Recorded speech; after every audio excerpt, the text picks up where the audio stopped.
All right. So check this out. On Monday, I got back on the app. Right. It was nice. It was bright and early Monday morning because I had to do the school run. Right. And my man Raj, I don't know, is Raj here? So Raj don't normally pop in these rooms because he's in India. Right. So Raj found me early in the fucking morning. And he's like, Lynette, are you there? I'm like, yo, what's up, bro? He's like, I have been Let me tell you something. Let me reading. tell you something. I have been reading. He said, have you ever read 1984? I'm like, yeah, back in high school, I read it. He was like, so yes, I have been reading 1984. You should read it again, right? So, this is at like 8 in the morning. This is what we doing. He interrupting morning drive time, right? But he's coming in. He's like, "Yo, you read 1984? It was a long, long time ago."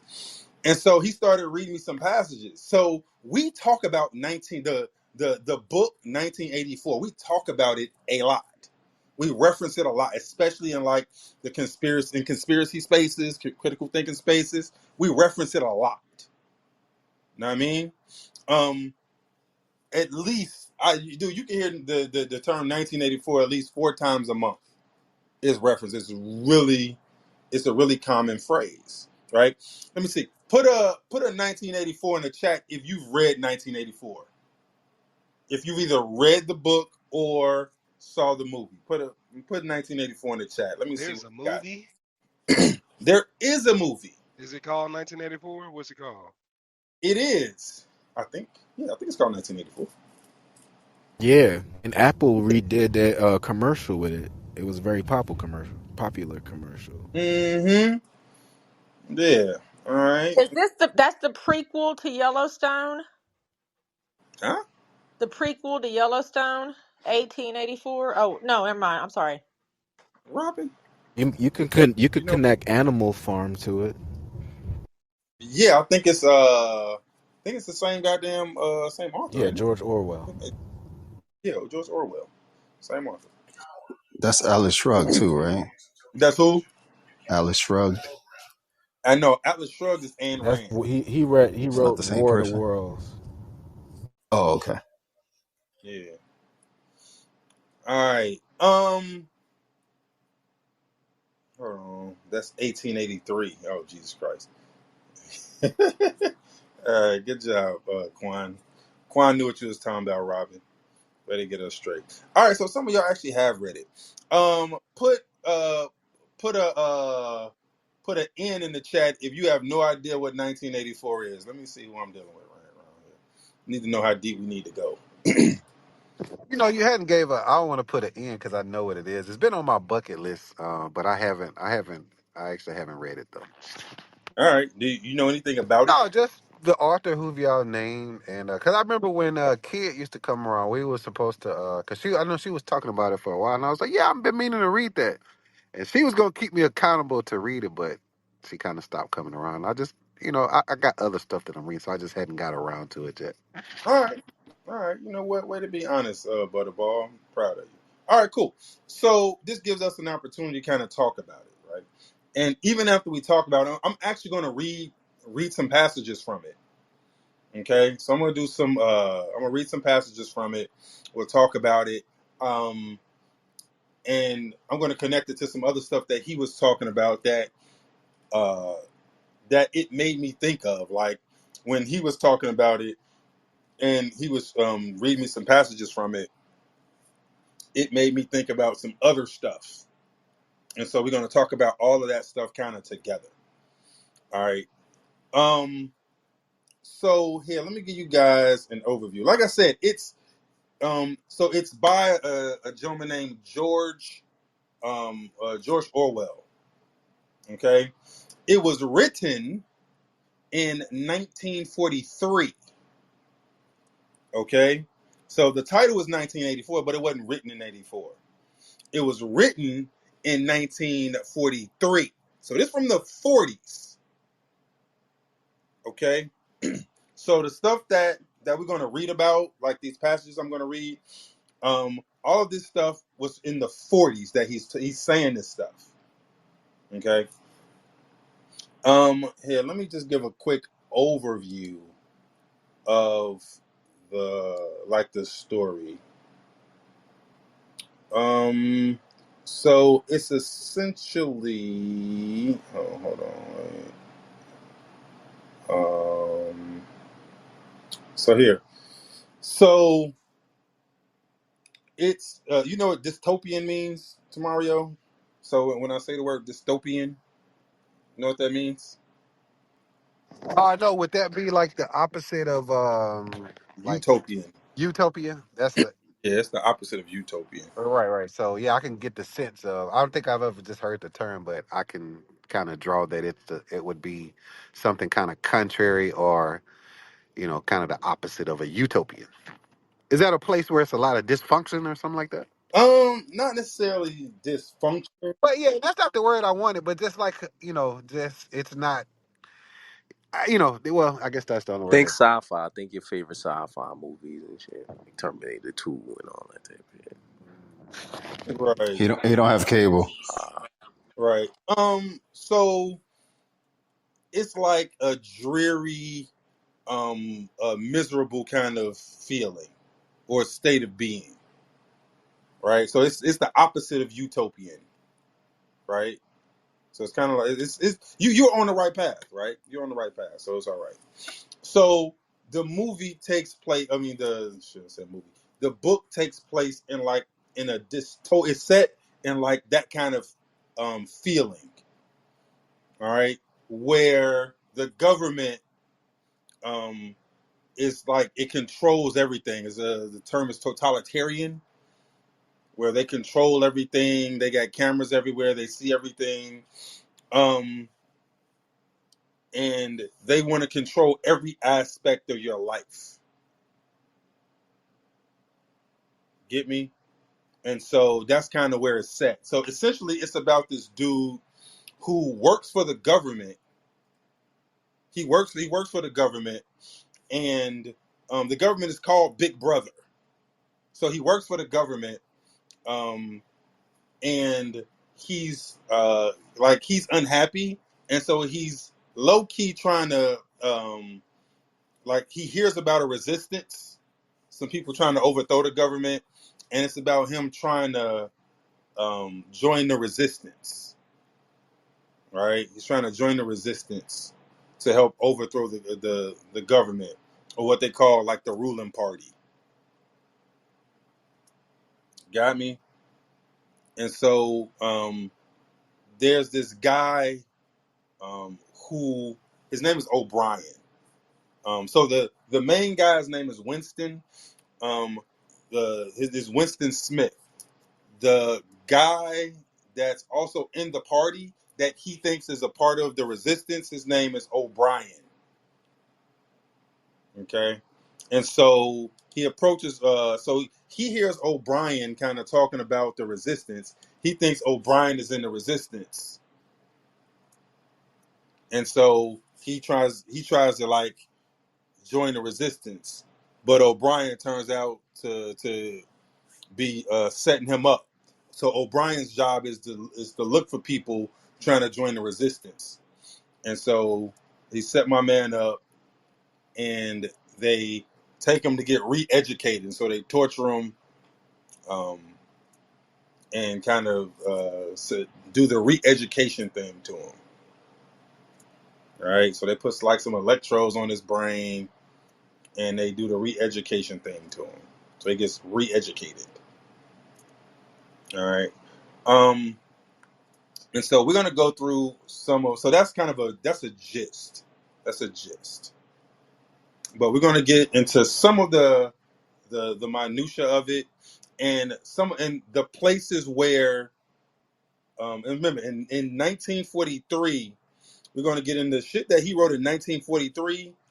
What's going on today? Like, all right, what are the parallels between what he wrote then and what's happening today? All right. Um, but first, even before we get into um, the how the parallels of today happen, there's some else that goes with the novel, and it parallels something else that we talk about. All right, it parallels something else that we talk about, and so this is one of those areas where things just kind of converge, right? Where you get multiple people talking about the same thing, and it's like, huh, that's interesting. Okay, so as a lead in to kind of talking about 1984, I wanna look at something else. Well, here, you know what? Let's talk about 1984 first, because it's something else. Hold on, let me see. Because these two things, they correlate, and when I saw it, I was like, so when I saw the part of 1984, I was like, oh snap, this is wild, because it reminded me of something else. Okay, so let's go to the something else first. So y'all remember, um, uh, where is it at? Where is it at? Let me find it. All right, so what page is that? 86. All right. No, you know what? We're gonna start off with 1984. I'm gonna read this first. Okay. So this is a passage out of 1984. What page am I on? So I don't know if y'all got it, but y'all can look it up. There's a link here. You know what? I'm gonna put the link in the chat in case y'all want to kind of read along. All right. Anybody want to read along?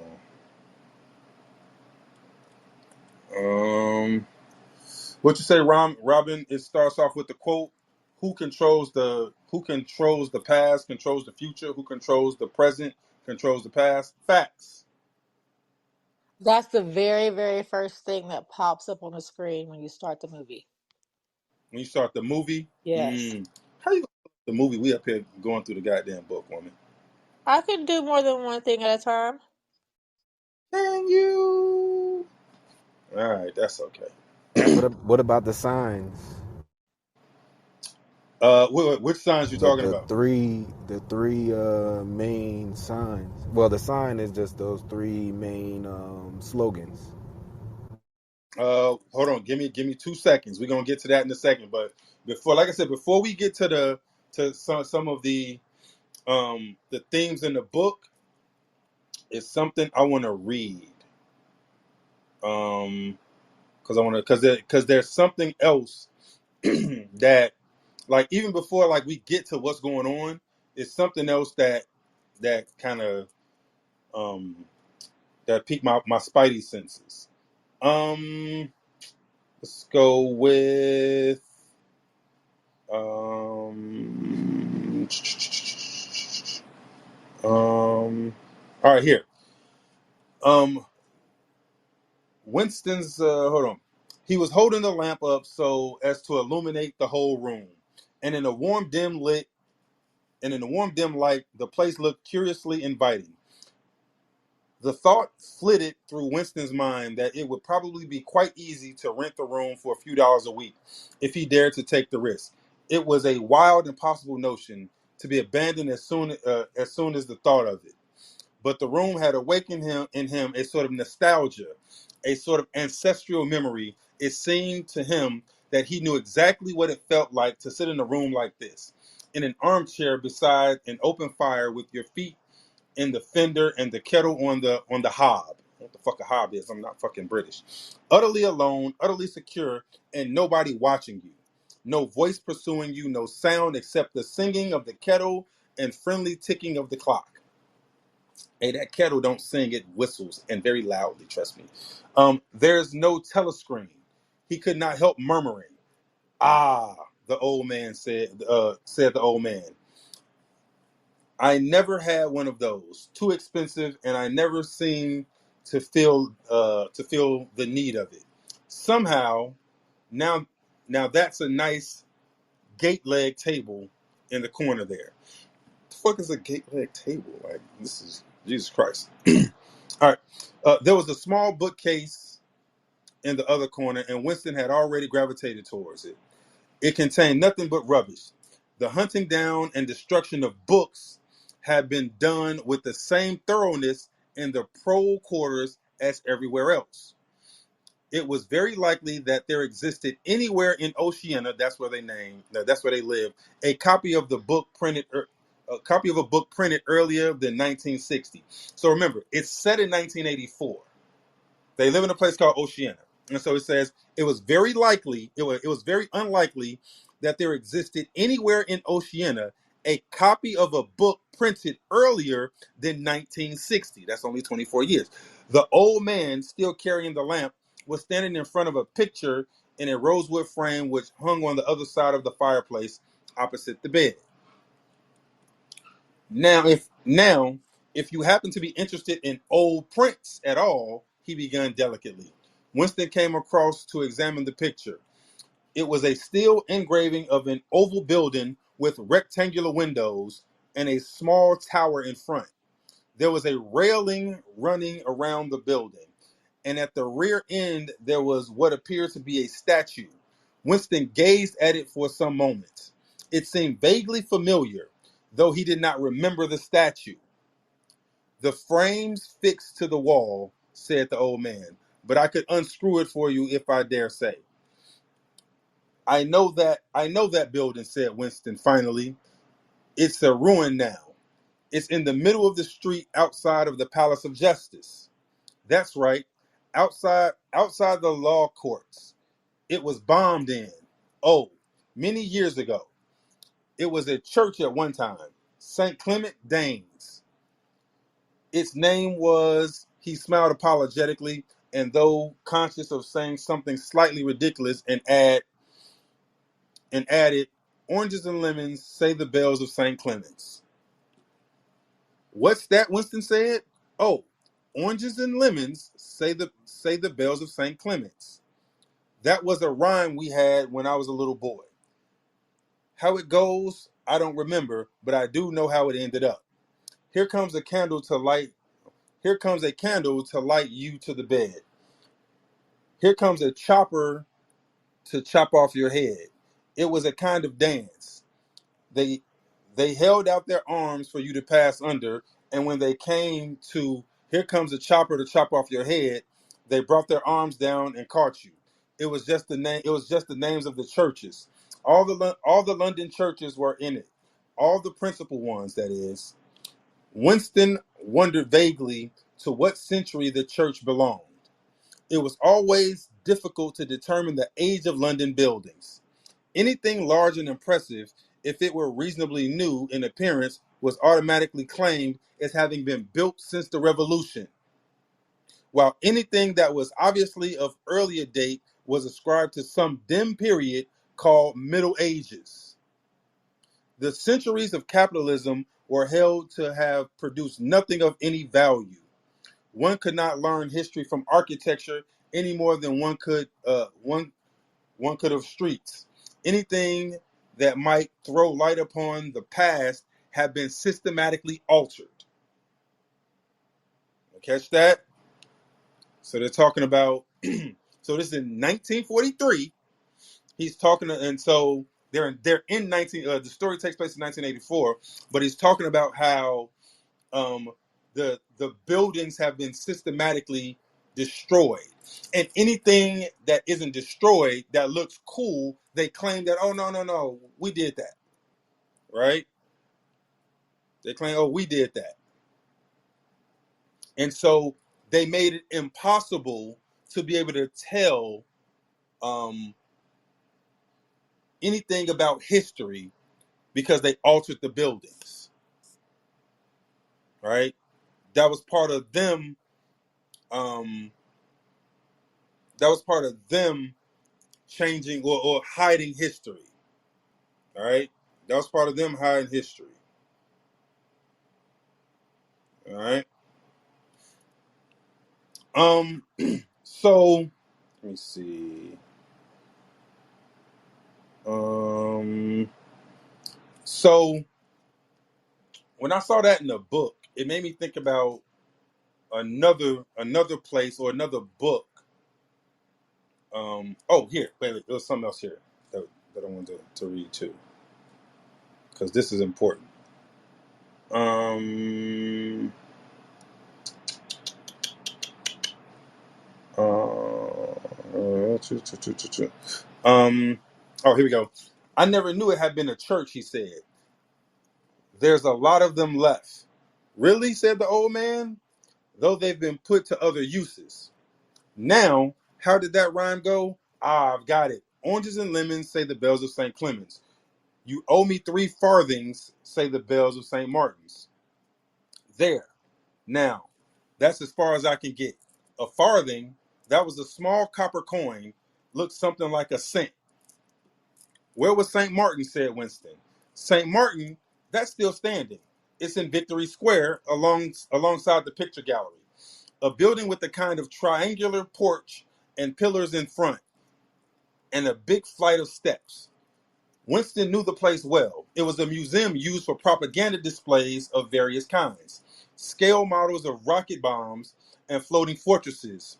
Waxwork tableau illustrating enemy atrocities and the like. St. Martin's in the Fields, it used to be called, supplemented the old man, though I don't recollect any fields anywhere in those parts. Winston did not buy the picture. It would have been even more encourageous. It would have been an even more encourageous possession than the glass paperweight, and impossible to carry home, unless it were taken out of the frame. But he lingered for some minutes more, talking to the old man, whose name he discovered was not Weeks. As one might have gathered from the inscription over the shop front, but Charrington, Mr. Charrington, it seemed, was a widower aged 63 and had inhabited this shop for 30 years. Throughout the time, he had been intending to alter the name over the window, but had never quite got to the point of doing it. All the while they were talking, they half remembered the rhyme kept running through Winston's head. Oranges and lemons, say the bells of St. Clement's. You owe me 3 farthings, say the bells of St. Martin's.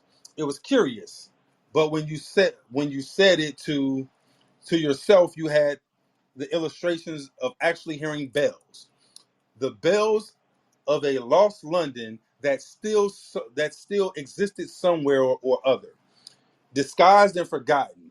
From one ghostly steeple to another, he seemed to hear the pealing forth. Yet, so far as he could remember, he had never in real life heard church bells ringing. Okay. So that reminded me of something else, right? That reminded me of, you guys remember when we were watching the Iwanan series? Yeah, with Victor Hugo. I just was about to With, write. I just wrote down his name. exactly. Like the volume 2, episode 3. Volume 2, episode 3 of the Iwanan series. He got into something like this as well. When he was talking about Victor Hugo, and it was a couple of them. It was War and Peace, and then he specifically got into Notre Dame, Hunchback. Shit. the Hunchback of Notre Dame, right? And so when he was talking about the writing styles or the tools used in writing the books, right? He pointed out several places where this was done as well. So the first one, when he was talking about the using anachronisms. Of course, end in disaster. And it's in this tangled web of infatuation that Hugo weaves complex and subtle ruminations on our hidden history. The first of these techniques is the use of anachronism. Hugo's entire text is anachronistic in the sense that it is set in 1482, but the narrative voice of the book is very much of the 19th century. The most common type of anachronism is an object misplaced in time, and Hugo's Notre Dame de Paris contains many of them. There are many descriptions and sentences that are out of place and context. And Hugo uses anachronism not to progress the story he is trying to tell, but instead to progress the false historical narrative. For example, upon first seeing the mysterious character Esmeralda dance in one of the city's squares, the writer Gringor exclaims, if he had had all the riches of Peru in his pocket, he would have certainly given it all to the dancer. But Gringor did not have Peru, and anyhow, America had not yet been discovered. Gringor's reference to Peru here is out of place in the year 1485. If we are to believe the historical narrative, then the Americas and Peru were not discovered yet. A character in this time period should not know of Peru. It would have been more realistic for him to exclaim, if he had all the riches of the King of France. But Hugo uses the riches of Peru, a seemingly useless and unrealistic image, for no other reason than to reinforce to his 19th century audience that the Americas were not discovered in 1482. Anachronism is one of the primary techniques many writers in the 19th century, especially Sir Walter Scott, employed to build and shape the historical lie to an unbeknownst audience. This is Hugo fulfilling the duty he was hired for. But there is another Hugo in this text, a more mischievous one, that cannot help himself. And if we look closer at a lot of the imagery within the text, and from our own perspective, then we see just how mischievous Hugo dares to be. So the first thing is this. I think he was wrong about it being anachronistic, right? So if we look at, if we take Victor Hugo, that he knew more than what the mainstream knowledge was at the time, then he would have known that the old world was, that the America was well known, right? It wasn't discovered. People have been coming to the Americas for centuries, maybe longer, right? And so if Hugo knows about old world buildings, he knows about reset shit, he knows what was going on before, right? If he has knowledge of history, like real history, then Peru would have been well known to him. And so putting it in the book, right, is not him making a mistake. It's him letting you know that, no, I know that people knew about Peru even back then. People knew about America. They knew about the Americas even back then, right? So that's the first thing. That's the first thing that came to my mind, is that while Iwanan thinks that this is a mistake, right, it's not. As he goes on, you'll see Victor Hugo talking about things that he knows, right? And so once he demonstrates all of this shit, it's like, no, it wasn't a mistake. So the second thing he talks about is hiding in the figurative, right? So it's a method called hiding things in the figurative, where they describe something, but it's supposed to be something else, right? But in this, all I really want to talk about in this one is how he talks about the bells. So in 1984, they were talking about the bells, and how in the story, Winston had never heard bells before,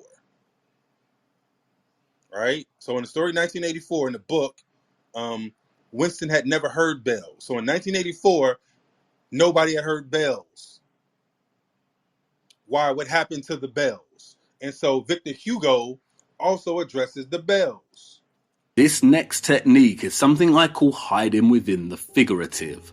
When I say figurative, I mean within the descriptions, the similes, the metaphors. You remember how the Bible frequently employs the image of giant trees to describe the Nephilim. This is an example of hiding within the figurative, hiding a potential truth within descriptive language itself, the writer's own subtle form of hiding in plain sight. Dickens does it at the beginning of Bleak House, when he describes the muddy London streets, as if the waters had but newly retired from the face of the earth.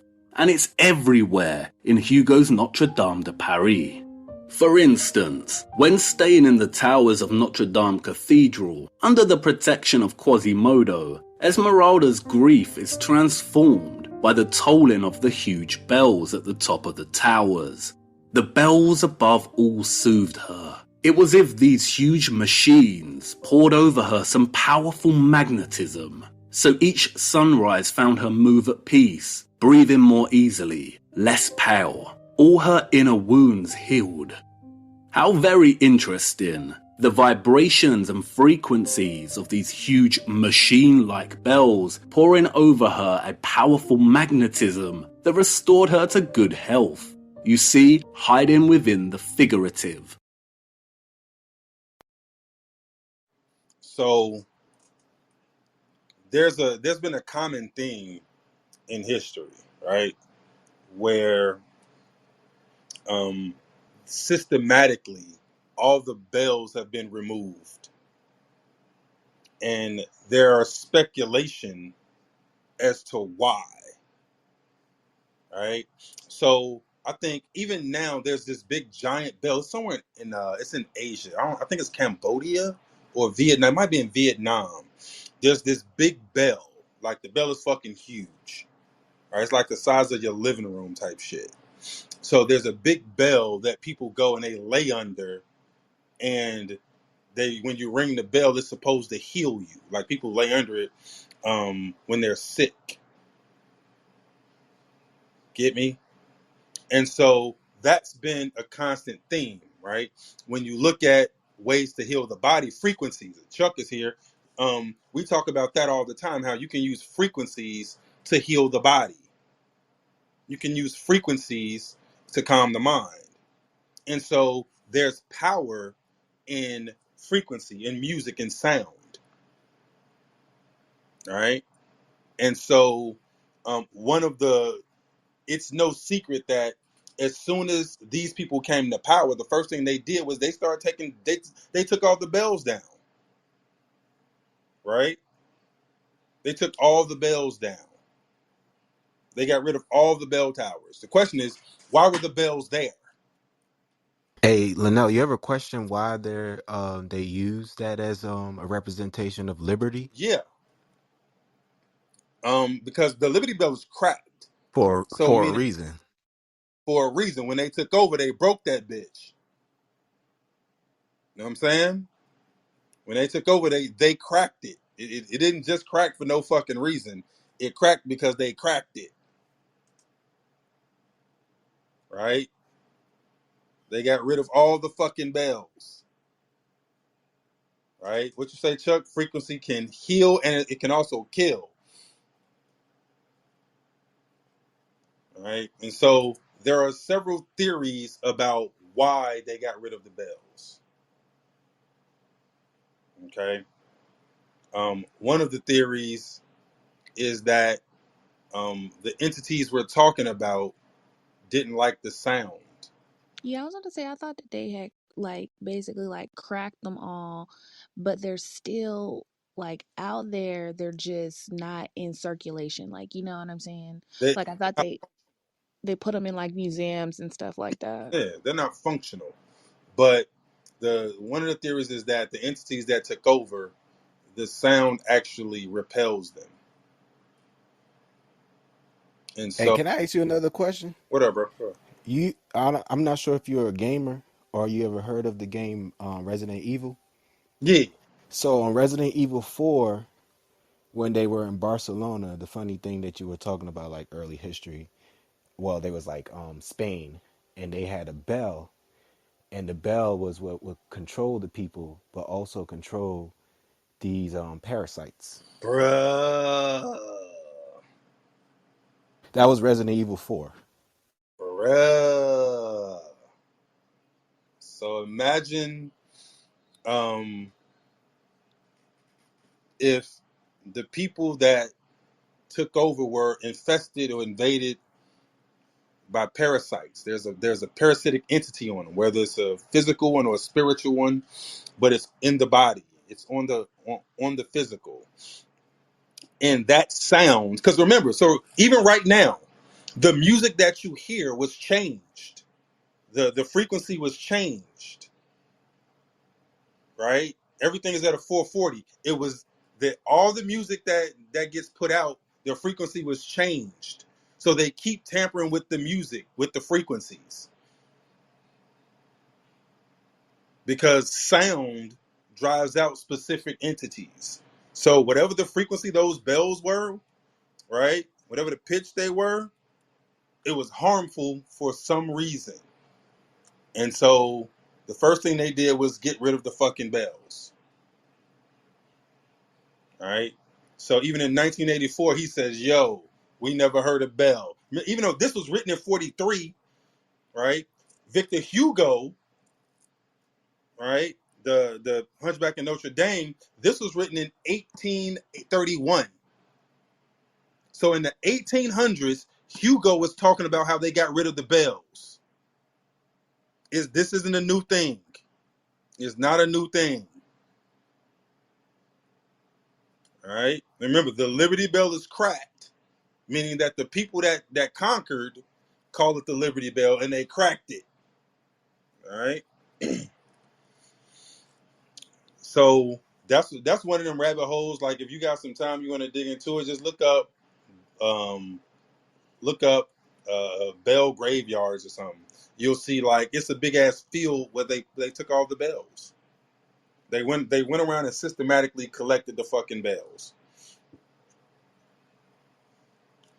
All right. So that's one thing that he talked about. All right. What you say, Robin? Lord, the reason given for why the Liberty Bell is cracked is crazy. Oh, what is it, Robin? They're saying that the bell was not properly made, the metal wasn't right, it was the person who rang the bell the first time didn't know how to ring the bell and cracked it. It cracked during transport to Philadelphia. Just all kind of stupid reasons why the bell cracked. Mm-hmm. You brought me to Notre Dame University, and I feel like maybe there's something connecting Notre Dame University in Indiana. But yeah. They got Mm-hmm. a golden dome on their university. They do. That's why they're called the Domers, the Golden Domers. That's why their helmets. If you see the football team, the helmets are gold. They're called the Domers, Golden Domers. That's real gold flake on their helmets too. On all the state universities, and well, most of them, they have that gold dome, which was already here, and they act like they brought it here. Mm-hmm. So we're gonna get into that. Okay, so that was the bells, right? Now, you know what? We're gonna play this first, then we'll get into it. All right. So this is more from the Ewernon. Yeah, this is more from the Ewernon. All right. So he's gonna talk about another tool that they use is partial disclosure, where they kind of tell you what's going on, like partially. And then there is partial disclosure. Often, and throughout Notre Dame de Paris, Hugo's narrative will often stray from the drama at hand and branch into deliberations regarding the architecture. And in doing so, he often divulges information that we, the reader, should not be aware of. He won't give us the whole picture, of course he won't, but he will go so far as to confirm certain suspicions. For instance, in discussing Esmeralda's imprisonment, Hugo writes, "In the Middle Ages, once a building was completed, there was almost as much of it in the ground as outside. In cathedrals it was, as it were, another cathedral underground, low, dark, mysterious. These mighty buildings, whose method of formation did not simply have foundations, but, so to speak, roots. Thus churches, palaces, fortresses had earth up to their waists. A building's cellars were another building." Writing in the 19th century, what Hugo confirms here to his 21st century audience is what the so-called conspiracy theorists have been shouting about for a long time. That these cathedrals, palaces, castles do not end where they meet the ground, but keep going. And not just for a few meters, but that they are buried very deep into the ground, buried in earth up to their waists, as Hugo so aptly puts it. And this is partial disclosure because, while Hugo will not tell us why these structures are half buried in the ground, his explanation of them being built this way in the Middle Ages does not cut it. He does confirm that yes, indeed, they carry on down into the streets below us, and they go deep. And as the novel progresses, it becomes very evident that Hugo's descriptions of Paris and its architecture such as this are not coincidental. He knew exactly what he was doing with this text. All right, so this is in the Hunchback of Notre Dame. Victor Hugo is alluding to the fact that the buildings look like they were built into the ground, right? So he's all but saying, "Hey, yo, there was a mud flood, right? There was a mud flood. The buildings are buried by mud." Okay, so that's what he's alluding to, right? Like, oh, the buildings are buried deep into the ground. You don't build no fucking building that's it's already covered up by the fucking by dirt. That's not how buildings are built. Never been how buildings are built. And so it's him putting it out there that, hey man, there's something happened here.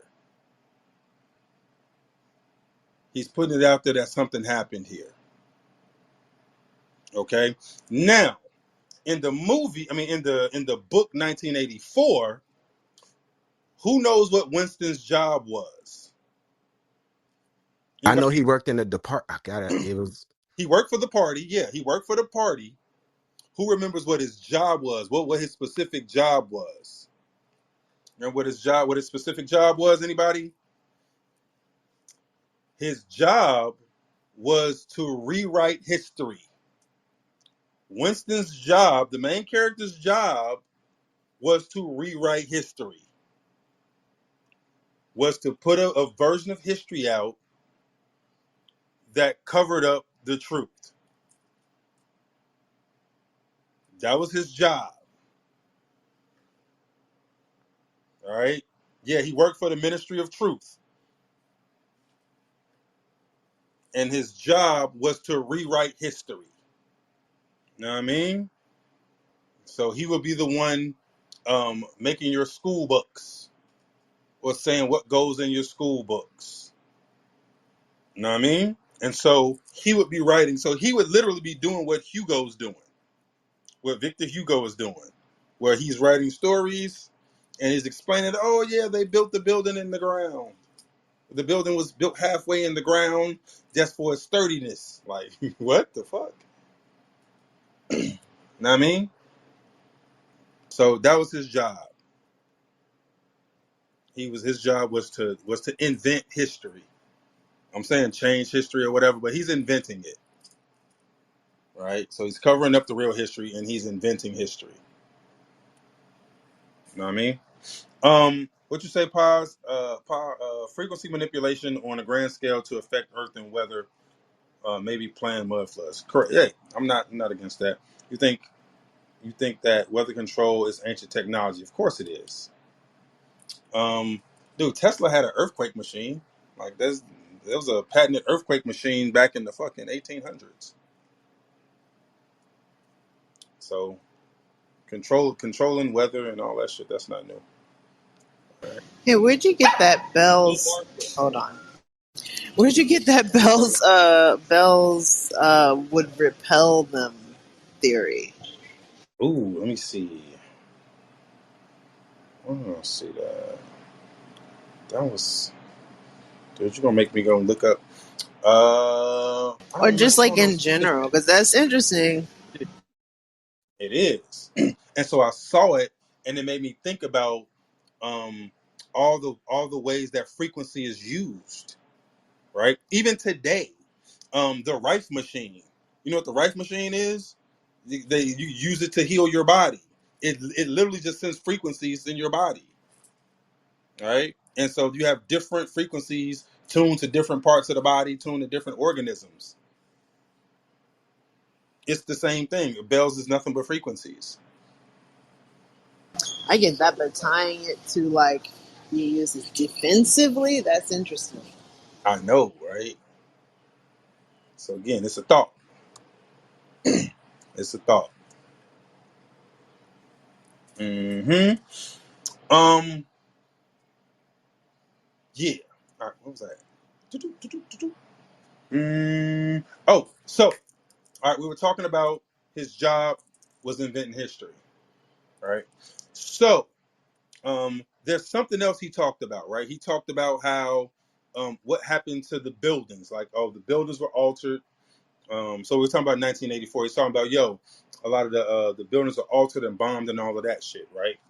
So in the Hunchback of Notre Dame, Victor Hugo, he did what he called in the middle of telling the story, there would be like these essays, okay, where he would just go off on this tangent, right? And he would talk about something. And so in one of his essays, he talked about architecture. And so listen to what he said about the architecture. Found in two of the main essays he incorporates into the fictional fabric of the text, titled Notre Dame and a Bird's Eye View of Paris. It is in these essays that Hugo ruminates, reflects, and discusses how the medieval Paris that existed before the Renaissance was in full swing differs from his contemporary 19th century Paris. And Hugo was not impressed or happy about the contrast. In fact, he was rather appalled and angry. Let me read you a few excerpts from these essays. No doubt the Church of Notre Dame de Paris is still today a sublime and majestic building. But for all the beauty it has preserved in aging, it is hard to repress a sigh, to repress indignation over the countless degradations and mutilations which time and men have simultaneously inflicted. On the face of this old queen of our cathedrals, beside each wrinkle you will find a scar. Time devours, man devours still more. Out of the various traces of destruction imprinted on the ancient church, time's share would be the least, that of men the worst, especially men of the art. From the offset, Hugo laments the mutilation of Notre Dame and draws in the sand for us a very real distinction between the weathering at the hands of time itself, the wrinkles we see on the structure, and the barbaric destruction at the hands of man, especially men of the art. Hugo walks his reader up to the top of the cathedral, asking them to pay attention to the countless acts of barbarity of every kind. What have they done, he asks, with that delightful little steeple, which used to stand at midpoint of the crossing? An architect of good taste amputated it, he replies, and thought it enough to conceal the wound with that large leaden patch that looks like a saucepan lid. And now Hugo gets into full swing and starts putting a lot in context and perspective for us. Really pay attention to what he now says. That is how the marvellous art of the Middle Ages has been treated in almost every country. Gothic architecture is, today, disfigured by three kinds of ravage. Wrinkles and warts on its skin are the work of time.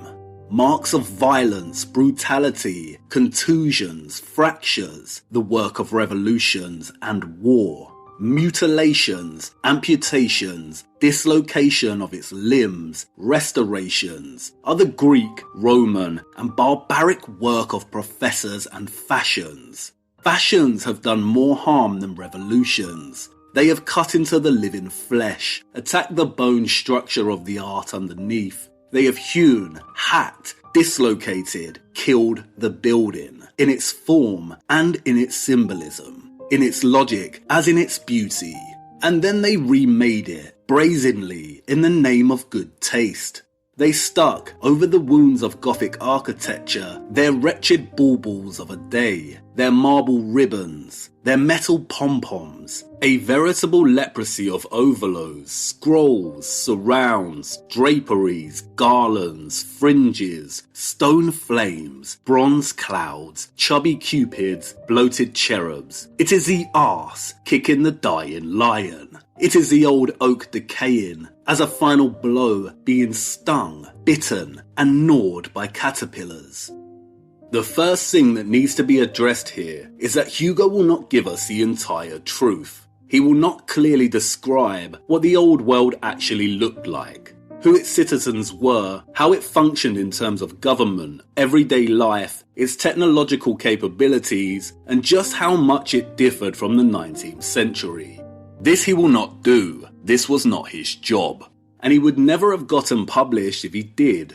Any real secrets of the old world have been delegated to hide within the figurative and will not be addressed front on.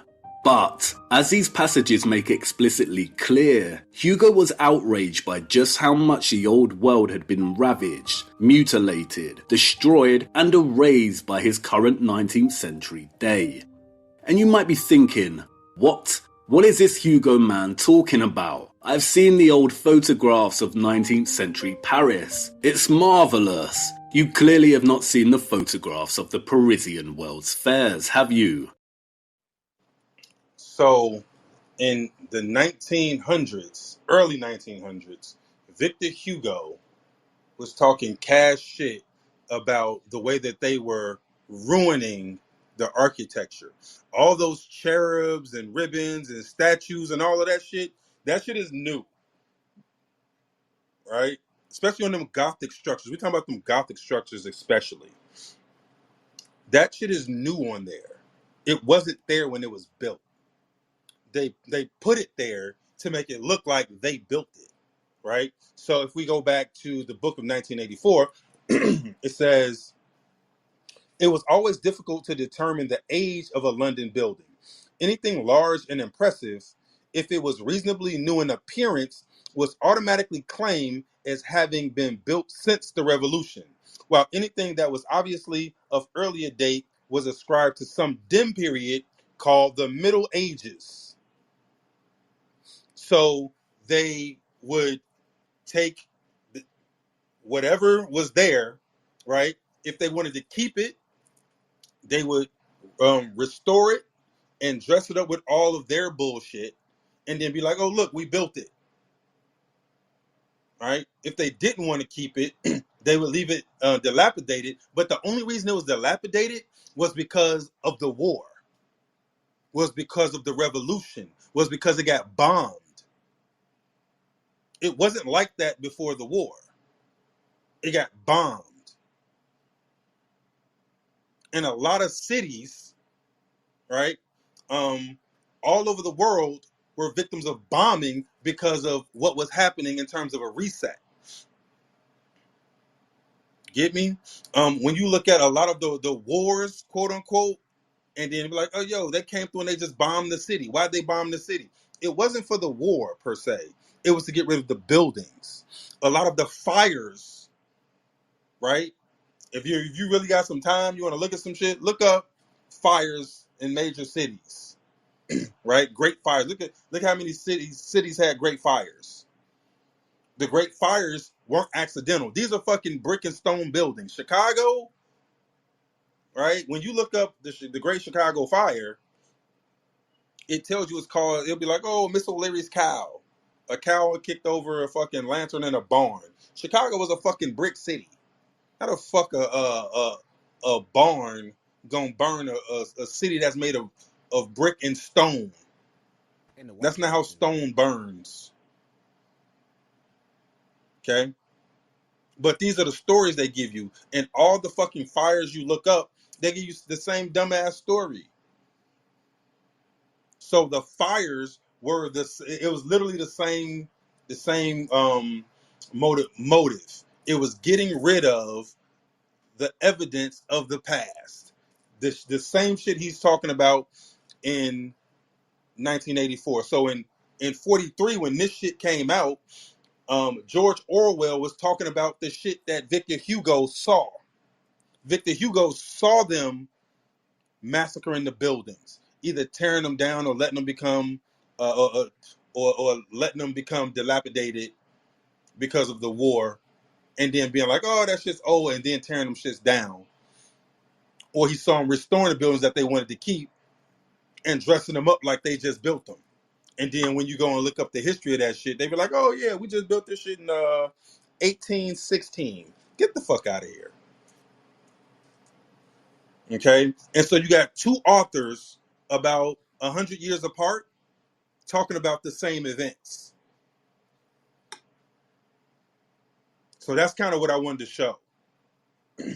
You got two authors about 100 years apart talking about the same events from different perspectives. Victor Hugo is writing about it in The Hunchback of Notre Dame because he's watching it.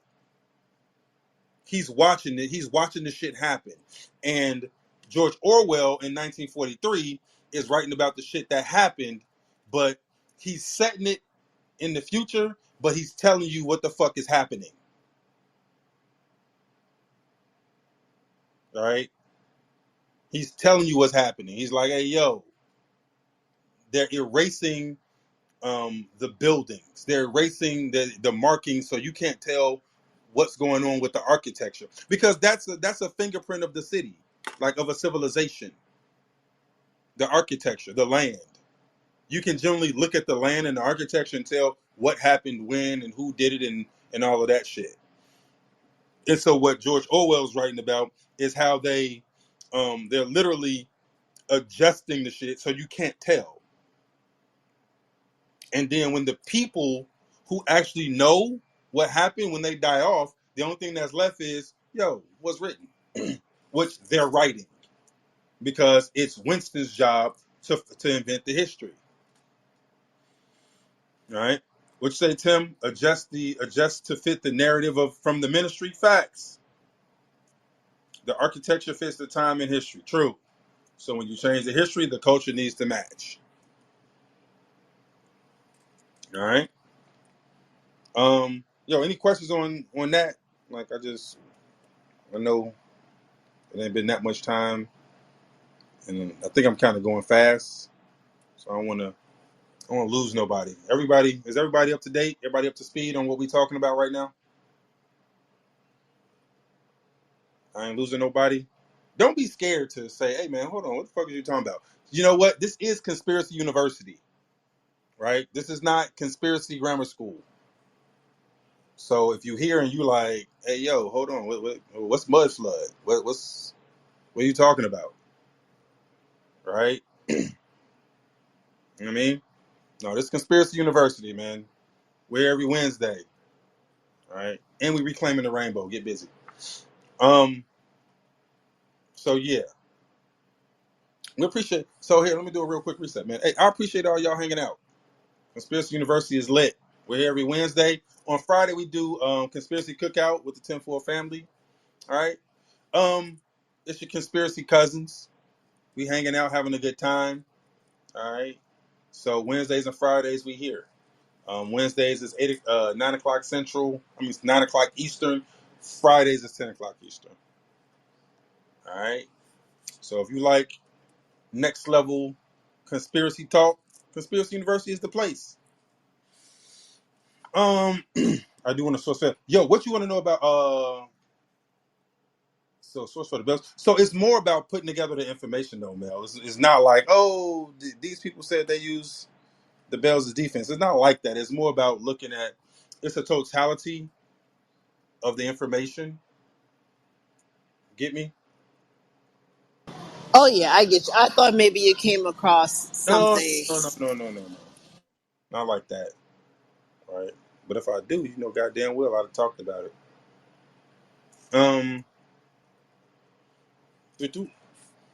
Um what you say, Robin, about the London Bridge? Well, so when he was talking about when you were reading about the nursery rhyme that he couldn't remember, but he remembered how it ended and the game Mm-hmm. that they used to play, is basically London Bridge is falling down. And so I just happened to start looking up, like, the origin of the nursery rhyme London Bridge is falling down, and it basically is going exactly along with what you said. Like, it was built like in 1200, or like built really, really long ago, and had been rebuilt several different times, and it was destroyed once by fire, and then like the Vikings broke it, and then something about like foundation, they were covering up that they had buried kids in the foundation of the bridge, and it was how many times it had been rebuilt or redone was basically to like cover up what bullshit was going on until they finally tore it down and shipped it to America. And now it's in But it Arizona. just doesn't. Yeah, it's in Arizona now. But yeah, it's going along exactly with what you said and about medieval times and all that shit. So it was interesting. Oh yeah. My man Kool-Aid say, oh yeah. All right. All right, so back to the book. So now I want to look at some parallels between um the 1984 book, the story, or what Orwell is talking about, and today. What's going on today? Okay, so we're going to look at um, how or what he described some of the goals of the party were. All right, so that's kind of what they call the ruling organization. They called it the party. All right, or Big Brother. Y'all heard the term Big Brother is watching. All right, so that came from 1984. All right, that was describing a surveillance state. All right, so as with anything, hold on, let me pull up my. So I think the best lens to use. Oh no! Why did Miro sign me out? I hate when it does that. The best lens to use um, is the Agenda 21 mission goals. I think that's the best lens to use. So had Miro not signed me out, I would have just ran some down to you. But this is some bullish. Yo, why did it sign me out? Anybody else got Miro? Just sign y'all out for no fucking reason. Hold on. They're talking about some relaunch. No, I don't want to relaunch. Anyway, um, so oh no, it just closed it down. I don't want to relaunch it. It says it's gonna open up all my tabs again, so we'll see. Hopefully they'll open up Miro. Wait, let me see. They said they're gonna open up Miro again. Nope, didn't reopen it. That's fucked up. All right, so I think the best way to look at this is to use the Agenda 21 mission goals. Um, so when we're talking about um, the one world government, one world currency, um, government raised children, um, what is it? Government owned, like what is it? Non single family homes, non synthetic medicine, like all this shit. Y'all remember that shit? Do y'all remember it? If not, I'll log in the Miro. That should just piss me off. There's no private ownership of property. Um, in the court and the shit you just named, there was some like other shit with travel. Like when you dig into it, like you're not gonna be able to travel unless you have like certain carbon points, and then you'll be able to like give your carbon points up for money and shit. Like and then like I said, in addition to the shit you named, like yeah, I don't remember a Hmm. lot Is off that the top, but own nothing be happy one too? yeah, there we go, Mr. Cena. Yeah. Hold on. Yo, what? You're right, dude. I don't. I'm over here upset they fucking logged me out. Hold on, give me a second. Let me see. Universal basic income. I was talking to a friend about that today. Okay, Professor, could I have a suggestion? Could I make a suggestion? Who is that? Let me What you? think of this. I think you should just have a binder with some of this stuff in there so that you don't rely on technology as much. Christina, are you in the tub? Why? I'm just curious. Are you in a goddamn tub? Let her be tubular, bro. I, You said let her be tubular. I just got out the fucking tub. Now what? Hey, Hmm. let me see. Um, the hell, man. Oh, give me a second, y'all. What is you looking for? I'm looking for. I'm trying to sign into my Miro account. Um, I'm trying to sign into. Agenda 21 mission goals. Hey, I got them for Uh, you, bro. Here's this. Thank you. There's no, I was about to 17. say I'll go find them. no, I still need to All sign right. into my Miro. Like this. Oh, I got it. Oh, I think I got it. go ahead. Yeah, I got it. No worries. Ha. Yeah. All right, here we go. My bad, guys. I do like an idea of a binder though. Like I do instead of, you know, the physical copy, the hard copies is the best copies, you know. Oh yeah. At least the Um, at least the outline or something. dude, I'm not gonna be sitting up here with. You know, the page turners. You doing Quiet Click 3000, so I don't know why not. Bro, dude, imagine every time I had a talking point. This, yeah, and then That's what I so do. then That's what I do government though. owned Okay, so put it home, in page protectors and keep it government ran moving. schools, government Have owned you some little businesses. tabs. You know what I'm saying? Like, nigga, I would do. Y'all already be getting on me about how I don't. I'm not good at technology. I'm like, imagine I'm up here with a fucking pen and paper and a binder. Oh, hey, truth be told, I'm really up here with a pen and paper. Like, I take a lot of notes like by hand. Like, if I show y'all what's in front of me, I got a lot of shit written down. I'm just not gonna be up here. You know what I'm saying? Not finna do it. Swear to God.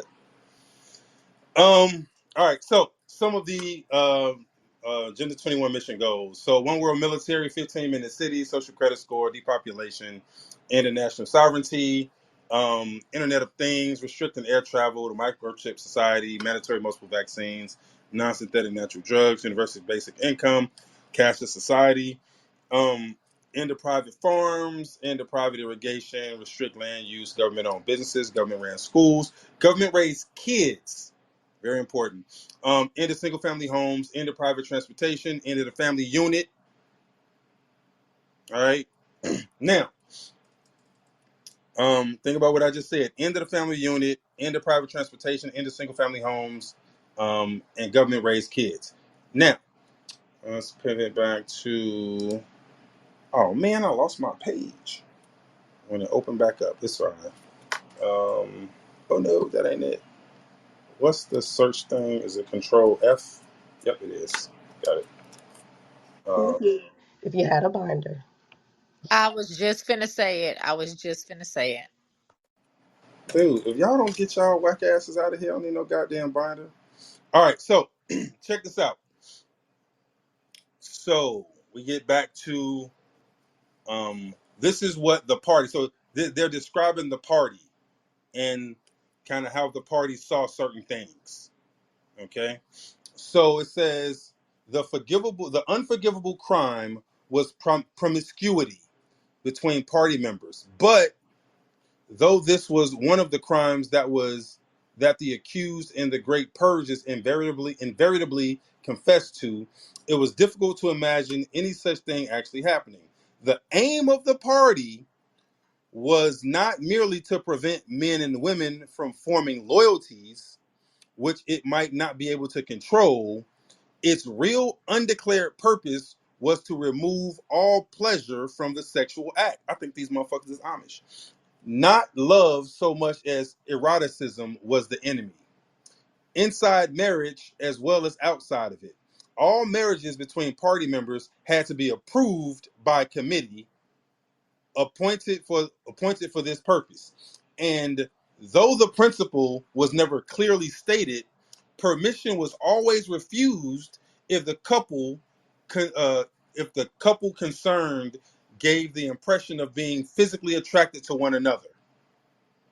So they didn't want people who were actually attracted to one another getting together. They didn't want sex um for the purpose of pleasure and all of that shit. The only recognized And purpose Tracy of spoke marriage. about them people earlier. What you say? Tracy spoke about them people earlier. She Hmm. told them go ahead and enjoy themselves. See, The only recognized purpose of marriage was to beget children for the service of the party. Sexual intercourse was to be looked on as a slightly disgusting minor operation, like having an enema. This again was never put into plain words, but in an indirect way, it was rubbed into every party member from childhood onwards. There were even organizations such as the Junior Anti-Sex League, which advocated people which advocated complete celibacy for both sexes. All children were to be begotten by artificial insemination, or as they call art sim, right? And brought up in public institutions. What does that sound like? Right? This that Winston sound was like I ain't having no goddamn children if I can't enjoy the fact of how they getting there. That's how that sounds. This Winston was aware was not meant altogether seriously, but somehow it fitted in the general ideology of the party. The party was trying to kill the sex instinct, or if it could not be killed, then distort it in a dirty way. He did not know why this was, but it seemed natural that it should be so. And as far as the women were concerned, the party's the party's efforts were largely successful. Okay. So when you listen to kind of what he's describing the party wants, right? It's kind of what we just talked about um, in the UN Agenda 21 mission goals, right? So it's like, all right, look, if you're gonna get together, if y'all attracted to one another, then no, we ain't gonna let y'all be together, right? Um, the kids that you have are are solely for the purpose of giving the party more members. That the party is going to raise the government is going to raise the kids. This is not for you to love on them and all of that shit. The kids are meant to serve us, to serve the party. Okay, and in that way, right, there is not really a family unit. So we just got done talking about um, the UN Agenda 21 mission goals, right? End of the family unit, end of single family homes, government raised kids, government owned homes. That's what Orwell was talking about in 1943. All right, this shit is in 1943. He's talking about this shit. You know what I'm saying? Let me get back. Check in. Oh no, yo, what the fuck happened to? Oh, here it goes. All right, cool. All right. What you say, Price Cobbs? Read Orwell's homage to Catalonia to understand the background of his writings in 1984. Interesting. Yeah, yeah. I know it has a movie was talking about it. Um, so most of y'all ain't gonna read the book, but y'all go watch the movie. Hey, yo, was the movie any good? Oh, she said the movie was good. Okay, the adaptations were good. All right, that's cool. Um, Dog, a lot of us were required to read this book in so schools. yeah, I had to read the book, right? And so the question is, Um, why do y'all think that they wanted people reading this book? Predictive programming. Predictive programming, is that what you say? I mean, it's telling us about a bunch of shit, how it's going to be in the future to give us an idea of it. And if we know we think this shit up, you know what I'm saying? Like when we see it, we'll already be conditioned for it, and we're conditioned to think it's kind of a thing anyway. You know? This No, wasn't the only book that was like this too, because remember we also had to read Animal Farm, and that was about the rebellion that came up on the farm. We had to read Lord of the Flies. Like there was a litany of books through that period of time that was all based on this view, basically from the eyes of the would-be rebellion to them. So it's an interesting concept to think about the predictive programming, but it's also kind of an outlier to show what happens to these groups that try to go against the grain or push back, because none of them end well. Take that into consideration. hey, you know what's interesting about that? Um, when we interviewed Ralph Ellis, right? That was his thought process about why the story of Jesus was in the Bible. All right, it was a story that didn't end well about somebody that revolted against Rome, and so it was a cautionary tale. He thinks that's why the story was put in the Bible. I don't know if y'all remember that. They're saying that this book is the most banned book in the world. It's banned Yeah. in Russia. It's banned in some states in the USA. Like it's on the list of being the most banned book ever. Hey yo, depending on who you are, like if you're a people that like if you're trying to raise sheep, then you want it. But if not, right? You want people, or if you want people to know what to know what you're doing, you don't want people to know what you're doing. It's interesting, all right? So it depends on what you think the book will do. I think that's kind of the thing. Like what effects do you think the book will have? Right?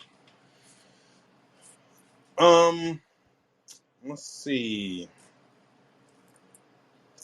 Um, oh, here we go. All right. Let's see. The key word here is black white. Like so many newspeak words, this word has two mutually contradictory meanings. Applied to an opponent, it means the habit of impudently, impudently claiming that black is white, in contradiction of the plain facts. Applied to party members, it means a loyal willingness to say that black is white when party discipline demands this. But it means also the ability to believe that black is white, and more to know that black is white, and to forget that one has ever believed the contrary. Y'all catching it? Did y'all catch that? Very much so. Okay. So they're Same just stuff Besmanov talked about. say it again. The same stuff Besmanov talked about with ideological subversion. Oh, you're It's the exact Yuri same thing. Bezmenov. That we talking. hmm You want to explain that for the people that He don't know? basically said that they would confuse people to so much to the point that if you showed them the truth, that they would not know. Like if you showed them something was black, they would swear it was white. If you told them up was down, they would believe it. And if you showed them that if you had the evidence to prove that everything they had been taught that down was really up, they would not believe it. That's how far the programming goes. Hey, man, we ain't too far away from that shit now. Um, but he was talking about what they're doing to America. He was talking about the ideological subversion that they're doing to America. All right, dude. The irony of that is Americans think that every place else is brainwashed. Like we be looking at China like, oh my God, it's so it's censorship over there. They can't do nothing. They can't say nothing. Yada yada yada. It's like, bro, you know where you at, my man? Like it's I don't know. But so I'll read it again and then we'll keep going. So they're talking about the term black white. right? And so where it means two mutually is so it's new speak. So new speak is what they call like it's the language that they refer to, right? Um, it's it's how they talk. They refer to it as new speak. All right.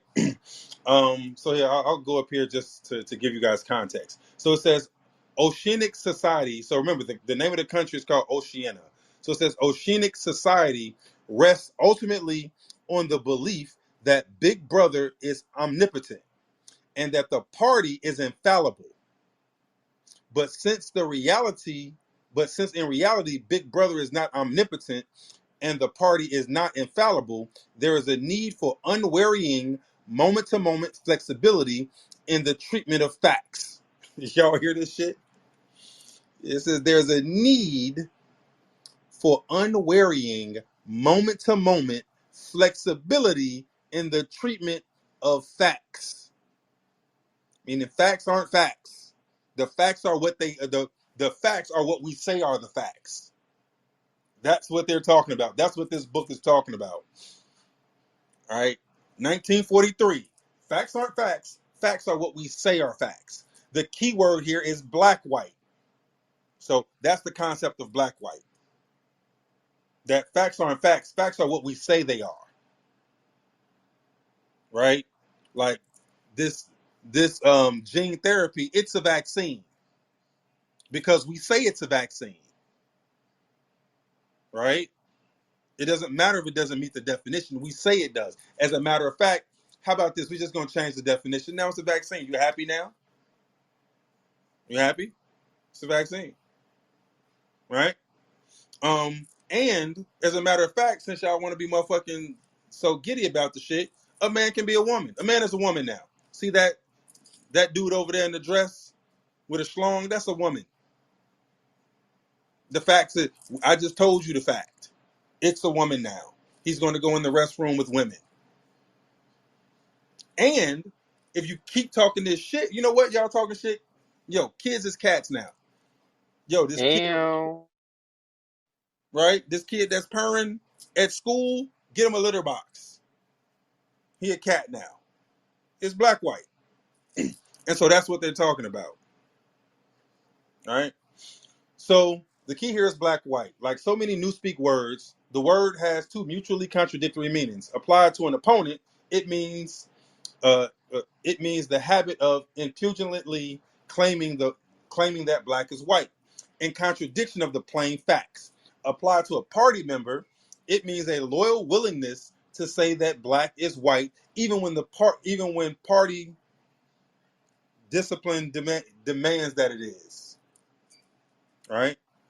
But it means also the ability to believe that discipline demands that this. Hold on, man. I just fucked that one all up. There's a bunch of words here. Here, I'm gonna go back right here. Applied to a party member, it means a loyal willingness to say that black is white when party member. Hold on. Black is white when discipline demands this. But it means also the ability to believe, they got this capital, to believe that black is white, and more, to know that black is white, and to forget that one has ever believed the contrary. This demands a continuous alteration of the past. So remember, Winston's job is to write history. Okay, made possible by the system of thought which really embraces all the rest and which is known in newspeak as doublethink. Okay, so all of this, that process, they call it doublethink, the ability to hold two things as true that contradict one another. That's what doublethink is. The alteration of the past is necessary for two reasons, one of which is subsidiary and, so to speak, precautionary. The subsidiary reason is the party member, like the proletarian, tolerates present day conditions partly because he has no standards of comparison. He must be cut off from the past. just as he must be cut off from foreign countries, because it is necessary for him to believe that he is better off than his ancestors and that the average level of material comfort is constantly rising. Y'all catch that? All right. So, got to be cut off from the past and cut off from other places. That way, any material gain that you get, you is better. Okay. So I think that's important. Being cut off from the past is something that everybody does. I think most countries do that shit. That's part of the reset that we're talking about, right?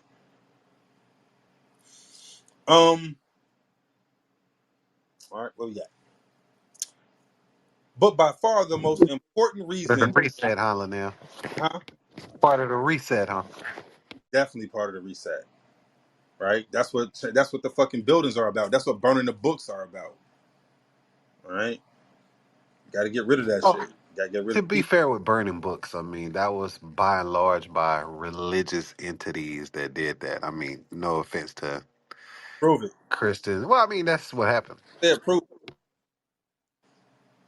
Well, we can ascertain this information by when all of the edifying things were written down and they disappeared, and You then finna, now I'm moving on. Anyway, oh, I'm getting to it. We get all of the work in Arabic that was redistributed to the world. So we have to now reason that, well, the Christian church had destroyed a lot of work. We just, how can we prove it when that's destroying of the evidence? But we ended up, that's why we have like a Renaissance age. Like we get the information is kind of parsed together and then and we pick back up.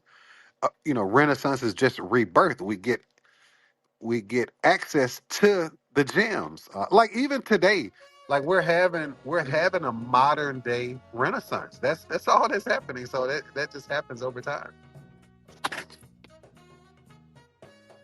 you done?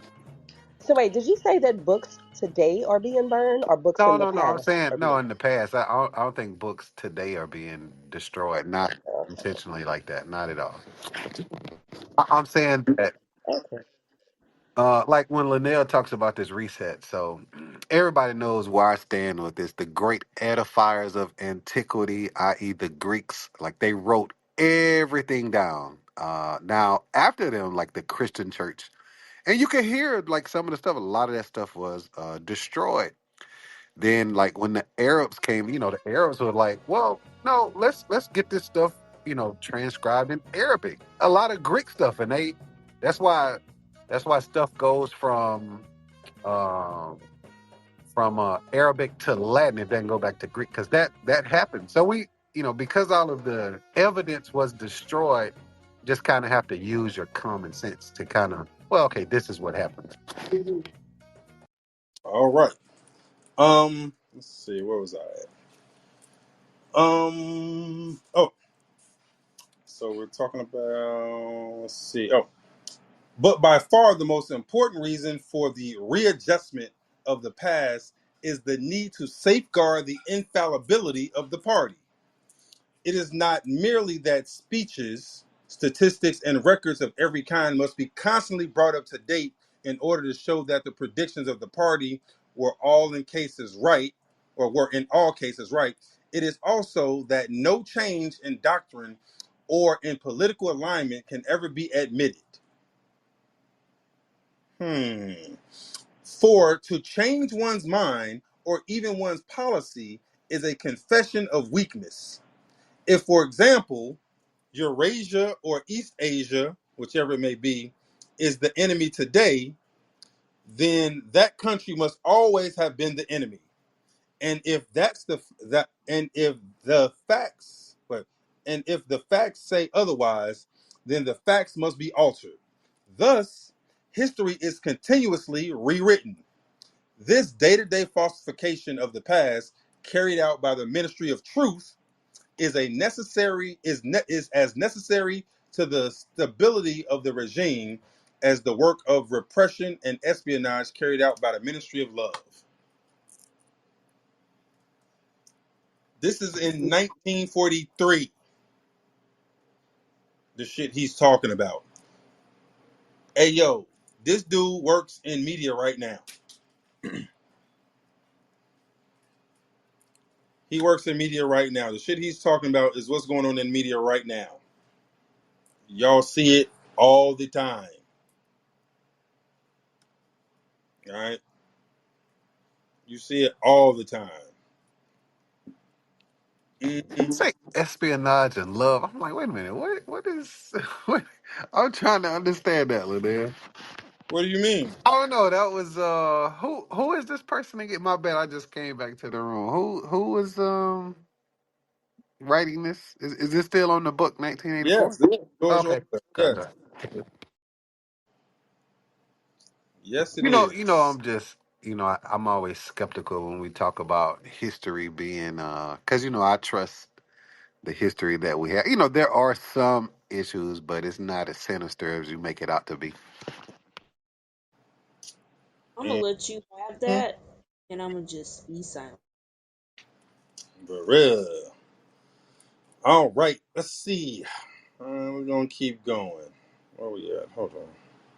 What page are we on? All right, here we go. What page is this? Um, Tree. Oh, sweet. All right, cool. So, oh yeah, this will be good right here. Here we go. The mutability of the past is the central tenet of Ingsoc. Past events, it is argued, have no objective existence. Y'all hear that shit? Past events, it is argued, have no objective existence, but survive only in written records and in human memories. The past is whatever the records and the memories agree upon. And since the party is in full control of all records and equally in full control of the minds of its members, it follows that the past is whatever the party chooses to make it. Bruh.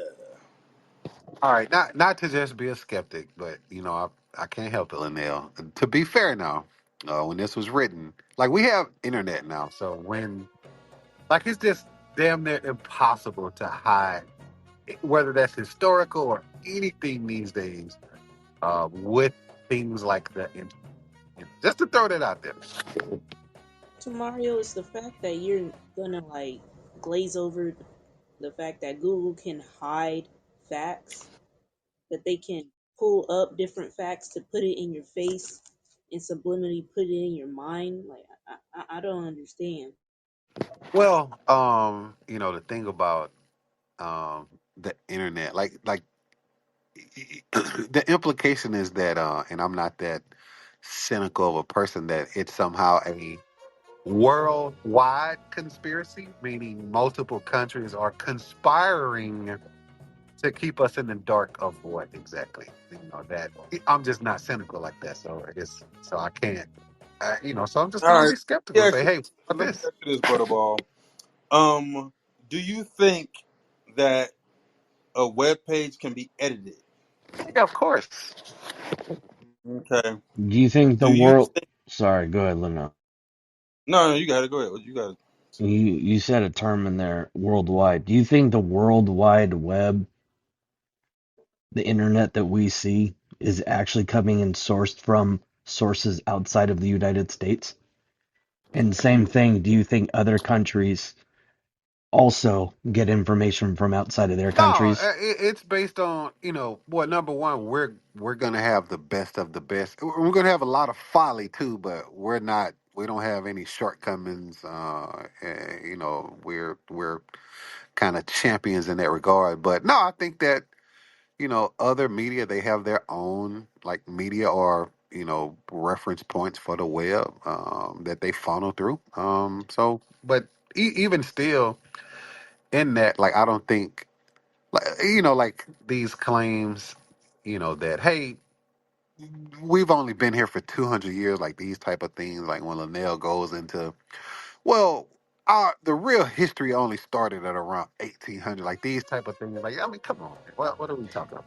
So tomorrow, to circle you back here real quick, does that also include the admission from Zuckerberg that Facebook specifically targeted information that leaned towards the policies that the Biden administration was trying to push on COVID? You don't consider that as being, again, counterintuitive what you're Well, saying? many entities do fishing for looking for, you know, the simple-minded or ducks or whatever you want to call it, right? So that's just, that's just an unfortunate thing. But as long as people are wise and have discernment, they will know not to, fall into those stumbling blocks. All tens of millions of them. Thanks, Leno. Yep. All right. So the first thing I thought about with this paragraph when they was talking about the the past is what we say it was. Um, do y'all remember those videos during COVID of the hospitals being overrun with people, bodies in refrigerators like on trucks and shit? Y'all remember those scenes you saw on the news, Yep. right? Um, so remember in the records they've got millions of people died from COVID, right? I think what's the number worldwide? It was how many people died from COVID worldwide? How many million people? Anybody got the number? Let me see. I Um, don't know it offhand, but it seemed like it was 1 point something million. One all right. point something. So let me see. COVID I deaths. think I think Biden confirmed for us that it was in the billions, though. Hey, yo, deaths total. I have it pulled up. Give me a second. What you got? It says this the first thing that popped up though. 7 million. I was about to say 6 million here, but Seven this was back in million. February 2023. So 6 million. Oh, okay. Here we go. Yeah, I got 7 million. I got 7 million right here. So this is Yeah, what they got written that's down. even crazy. Like, because if that's the case, like how many died? Like that's over. You know what I mean? That's another million within a year. Right. Because this one, like I said, was in 2023. Now this So one says, "Welcome to the United Nations." 14.9 million excess deaths associated with COVID. That is associated with COVID. don't worry, they'll be using that too, right? Well, it's But not that crazy because like 150,000 people a day die. So Yeah, so right. I was gonna say you So, can't really say that number is accurate because there was reporting of don't people in the hospital saying even if they didn't die of don't COVID, matter. That's not what's important. What's important is that in the records, it's going down as seven Right. million people, Right. Because and there's like a so lot of people that died from like pneumonia, yeah, or, they might have been in a car accident and died from like trauma or, internal bleeding, but they actually died and had tested positive for COVID. So according to what they was doing, people died from COVID, not right. So necessarily from those other So things. remember, even if they didn't test positive for COVID, remember, the CD said you didn't have to actually test positive to be counted as a COVID death. So that all of that shit was done for this reason. It was done so that they could make the claim because they're the ones writing the history that 7 million people died of COVID, right? And Nigga, where so the fuck did they say, hold up, what? where the fuck did they say that you didn't have to test positive to be considered a COVID death? What are you like? Where you get that from? Oh, woman, the CDC. Hold on, B. Where? I got you.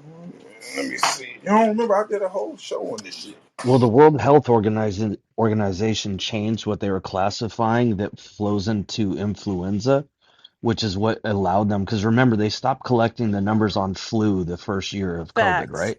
And everybody was throwing up and saying like, "Hey, why don't you count those numbers?" And so what they did was they Mm. changed it, and they said that.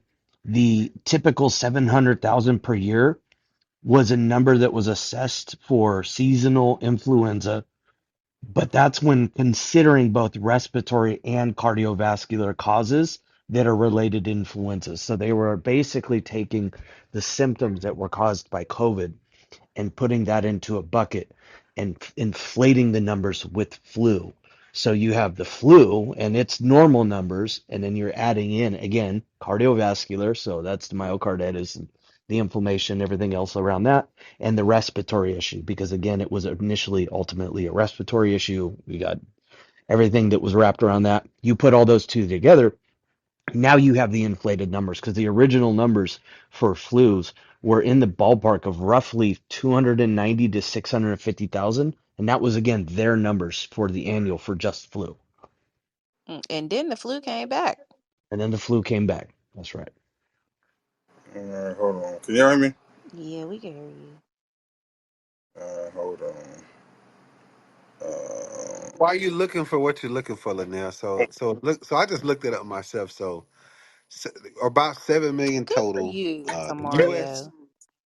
The U.S. having the most, which is basically 1 million. Brazil with 700,000. India with 500,000. And the reason why I'm bringing this up is that the point here is that COVID wasn't a real thing and people did not die from COVID complications, or what are we? And when we say, well, people can control history with this, well, it seems like multiple countries had. It says 239 countries that were impacted or reported this. So who's controlling this? All Who's right. controlling this If narrative? y'all don't get y'all's man, So get y'all's friend. so No, here. Well, somebody I has mean, to I be the think that voice that's of a reason. valid. I think that that's a valid question, right? All And I right. think that it does make sense to Mario because what you're seeing is definitely, for other people, like it's starting to, it get in their minds, like, well, wait a minute, if people was really dying of these things, and you're saying basically that this wasn't what was going on, you know what I mean? And based on what Linnell's about to bring into, evidence, that, that's definitely like something's kind of strange, right? All right. So this is from the CDC. It says in cases where a definite diagnosis of COVID-19 cannot be made, but it is suspected or likely, i.e., the circumstances are compelling within a reasonable degree of certainty, it is accepted to report COVID 19 on a death certificate as probable or presumed in the instances. Uh, in these instances, certifiers should use their best clinical judgment in determining that COVID 19 infection was likely. However, Oh my God. If it was likely, hmm, if it was likely, mm-hmm, bruh. Okay, go ahead. yeah. Let's see. Please note that testing for COVID 19 should be conducted whenever possible. It should be, but they don't have to. Right. Right? So all they have to do is suspect, right? And so you couple the idea that they can put down COVID-19 as a death without a test, and you couple that with the fact that hospitals get paid for Mm, COVID-19 deaths. yeah. And so if you're a hospital and you get paid per COVID-19 fucking death, why and you don't have to have a test to prove it? Everybody's got COVID-19. And so that's how they fucking inflated the death And numbers. then think about it. Inflating to Mario, this is where your information comes in, right? Conflating the death tolls, right, creates a lot more hysteria, right, from the people and gives more buy-in to what they're trying to do, which is push the vaccine. So people are now, oh my God, the people are dying at alarming rates from, this disorder, like, this sickness. I need to go get vaccinated and protect myself. I need to protect my loved ones and this, that, and the third. So now it's a double whammy. You know what I'm saying? Because then you find out later that the vaccine doesn't even guard you from, getting COVID, and it's just like, wait a minute. What was y'all flocking to all these, you know what I'm saying? So it's a So double whammy. so what we're talking about um is more about what's going to go down in history, right? Because remember, they're recording the history. And so those videos where you saw people rushing to the hospital, oh, the hospitals are overwhelmed, they got bodies in the back of trucks, is lines out the yin yang, nurses and doctors are all over the place. And People can't then get buried for so months. and so the thing is, you saw that video on the news, and then there were people that went down to that same hospital like a few hours later and it was empty. So what does that mean? It means that that shit you were seeing on the news was a fucking staged fucking play, right? But that's the thing that's going to go down in history. And so you got these scenes where people are falling all over each other down in a hospital. In addition to the deaths that they're fucking concocting. And so in 50 years, when everybody who is alive, let's say not 50, let's say in 90 years, everybody who is alive that can remember what actually happened, they're going to be gone. And the only thing that's going to be here are the records that they took and the video that they fucking made. And it's going to be, the story is going to be that COVID-19 killed millions and millions. It was the biggest scourge worldwide. They even had to shut down the world.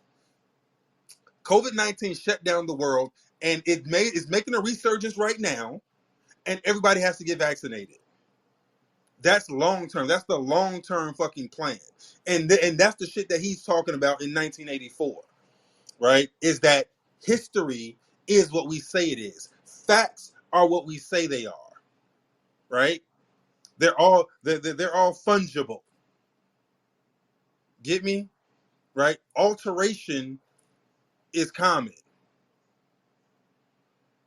and that's what we're talking about. Right? There is no such thing as an objectionable as an objective fact. The fact is what I tell you it is. All right. What they say, at all times, the party is in possession of the absolute truth. And clearly, the absolute can never have been different from what it is now. Meaning that it doesn't matter what I said in the past, what I say now is what I've always said, regardless of the fact. You know what I mean? So that's where we are. Everybody good on that?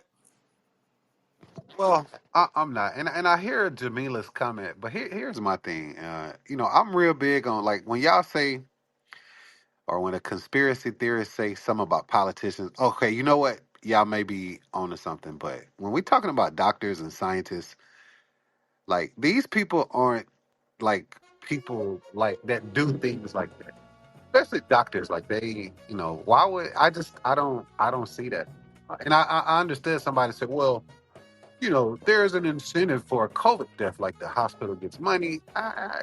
Even that report, how much were they getting paid per COVID death? Like, Where is that literature that I can look at to see that? Oh, there was Here, an here, extra Can I here. million help dollars Tamario out involved. real quick We with didn't that? we didn't even talk about the fact that Can I help Fauci Tamario out with got that real brought quick? up for not having authority to do none of the shit he did by the fucking federal government. Hold on, Like, but I'm gonna come help on, bro. Tamario out with that. You got to There's no remember. hell.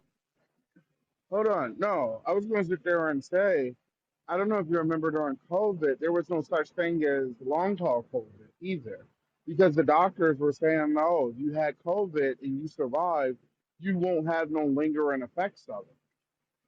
So, and they did that for months, up until like a year. And that's what I'm saying. So you're waiting for doctors to tell you something. And they were telling people who went through COVID who say they can't breathe, can't walk, I don't have taste anymore, I don't know how the hell I'm walking around. And the doctors were the same people telling them that they're fine.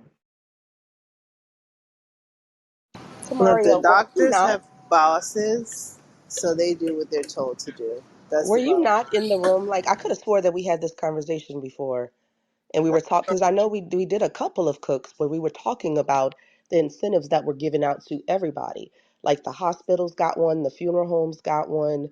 You know, just anybody that had it, like the pharmaceutical companies, the people who did the shots, like The anybody that had church. anything to do with it.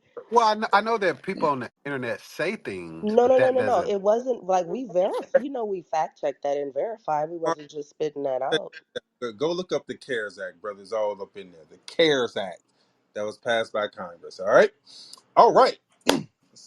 Let's roll with the new. I put a link in the chat too. Check it out. Good job. All right, so here we go. Hey man, shout out to my homeboy Raj. He's in the building. Hey Raj, I'm going over 1984. All right. All right, smart man. Hey, welcome back, Raj. I know they I know. beat your ass, but I'm glad you're back, bro. All right, here we go. So, what did I just read? Oh, at all times, the party is in possession of the absolute truth, and clearly, the absolute can never have been different from what it is now. It will be seen that the control of the past depends above all on the training of memory. To what to make sure that all written records agree with the orthodoxy of the moment is merely a mechanical act. What does that mean? It means, yo, we change records at will. But it is also necessary to remember that events happen in the desired manner. And if it is necessary to rearrange one's memories in order to tamper with written records, then it is necessary to forget that one. Meaning, if your memory conflicts with what we wrote down, change your memory. All right. All right. So it says, here we go. If oh, and if it is necessary to rearrange one's memories or to tamper with written records, then it's necessary to forget that one has done so. The trick of doing this can be learned like any other mental technique. It is learned by the majority of party members and certainly by all who are intelligent as well as the orthodox. In old speak, it is called, quite frankly, reality control. In Newspeak, it is called doublethink, though doublethink comprises much much else as well. All right, so it's the way that they use language. So their language is reversed. It means the opposite of what it sounds like. Get me? And so they're training you to be able to hold two contradicting ideas that at the same time, for the good of the party.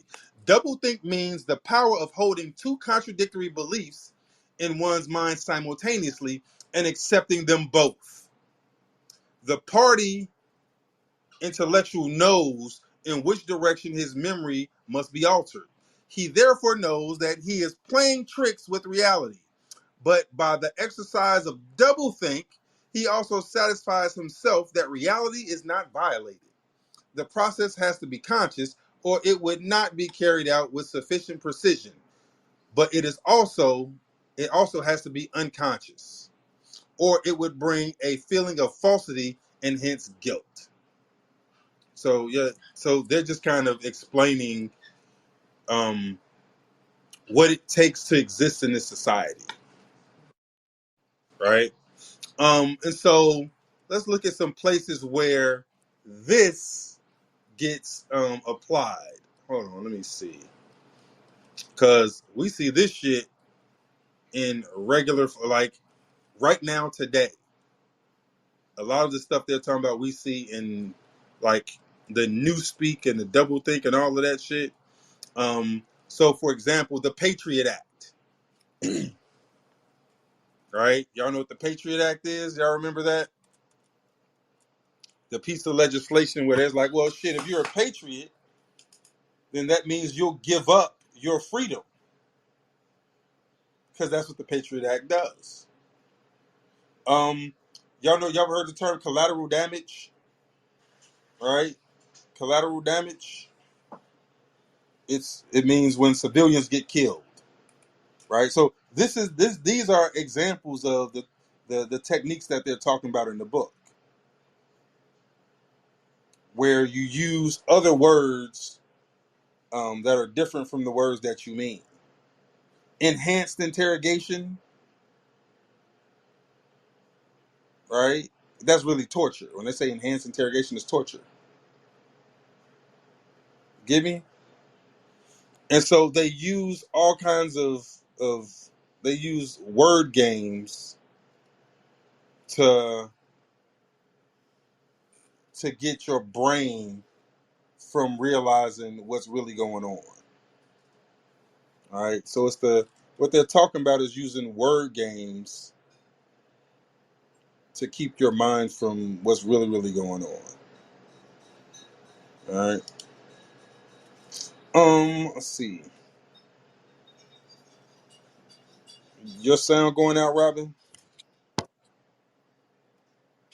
I thought that was just me. What sound going out? Am I going out or no? I mean, you fine for me. No, you good. Oh, Yeah, okay. you sound good to me. I mean, like your audio. No. You can say I sound I good. meant I the mean, far from audio, listening. like the audio sound good. I Mm-mm, needed to clarify mm-mm, that. cause no. Right, Miss J? Cause we not doing that. All right. Let's see. Hey, one more thing, real quick, Linnell. Just healthy skepticism, and even though I'm not vaccinated myself, can an argument be made that the fact that so many people did it helped mitigate the problem? Like it's not that big of a deal today, and I'm only saying that in reference to whenever there was a plague historically in the past, and say 75% of a certain place, they all died and they did nothing but just people just fell and died. I mean, shouldn't we applaud society now for at least being somewhat proactive to kind of counter counter this, virus or whatever you want to call it? Shouldn't that be plausible? Hey, do you know two things? I'll use two plagues. So there's Black Plague and a more recent one, the Spanish influenza. Do you know that they found the best way to treat people was to just stick these niggas outside in the sun and let the sun do his job?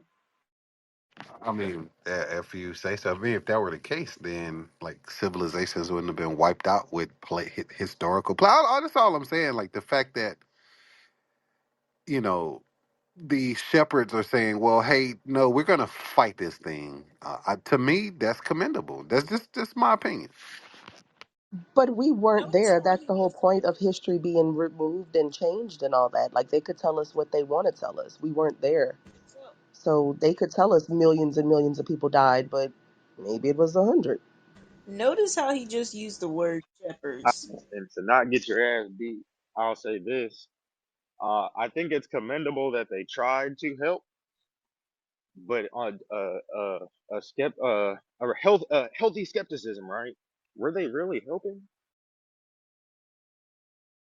Well, the problem seems to have died down significantly. So again, one can make the argument that it helped. Hey, so let me ask you this. Bill. Um, from a logical standpoint, um, when do you think the vaccines were introduced into the situation? Do you think that the um, the the the disease came? It was going up and up and up, and then the vaccine was introduced, and then the disease started coming down. Is that what you think happened? Well, I mean, that's kind of what happened, and I don't think like when we Oh, say whoa, that. whoa, whoa, whoa, whoa.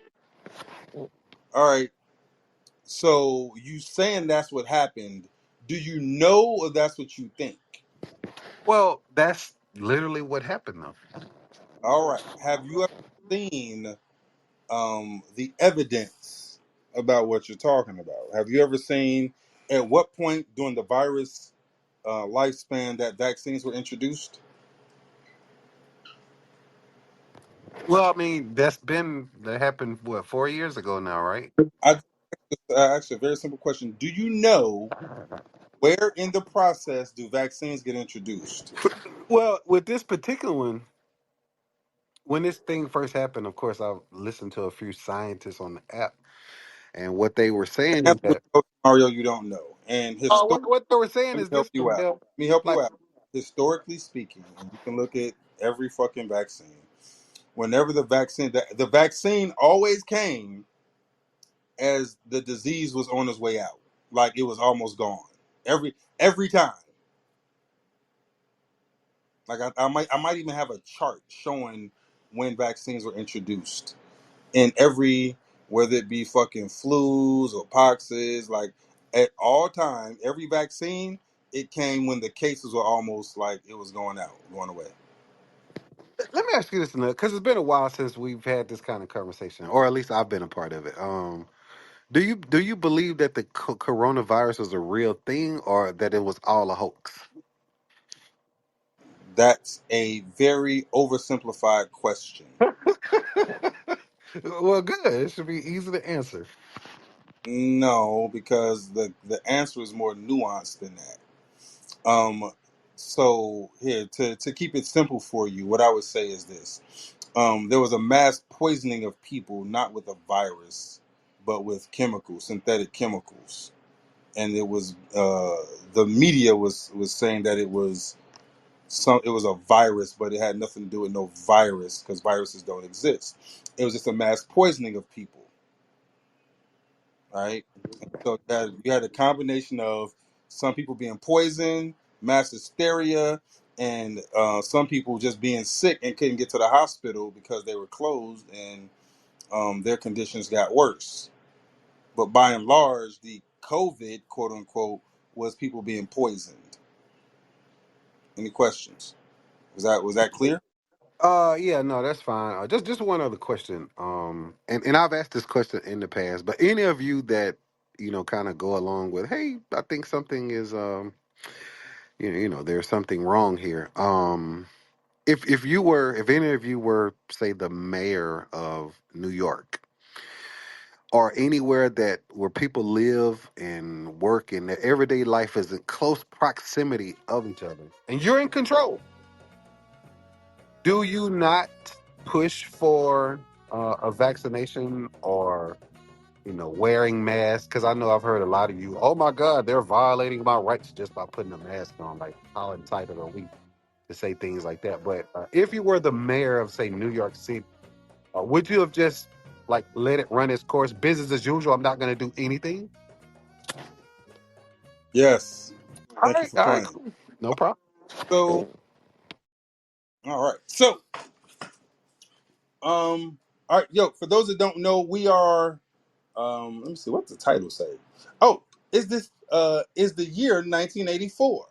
So what we're doing is we're going through the book 1984. We're looking at the parallels of what's going on in the book, which was written in the 40s, and what's happening today.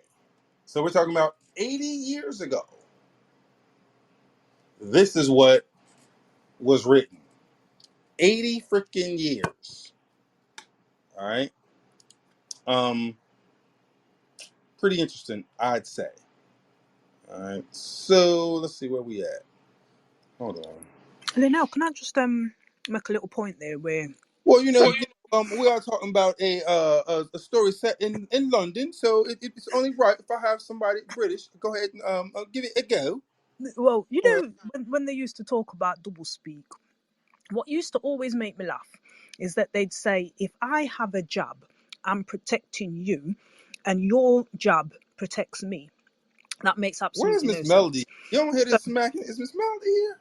She just I hear the no, smacking. sorry, I've just had a we was sweet, having sorry. some tea and crumpets, Finish. and I'm have a go at.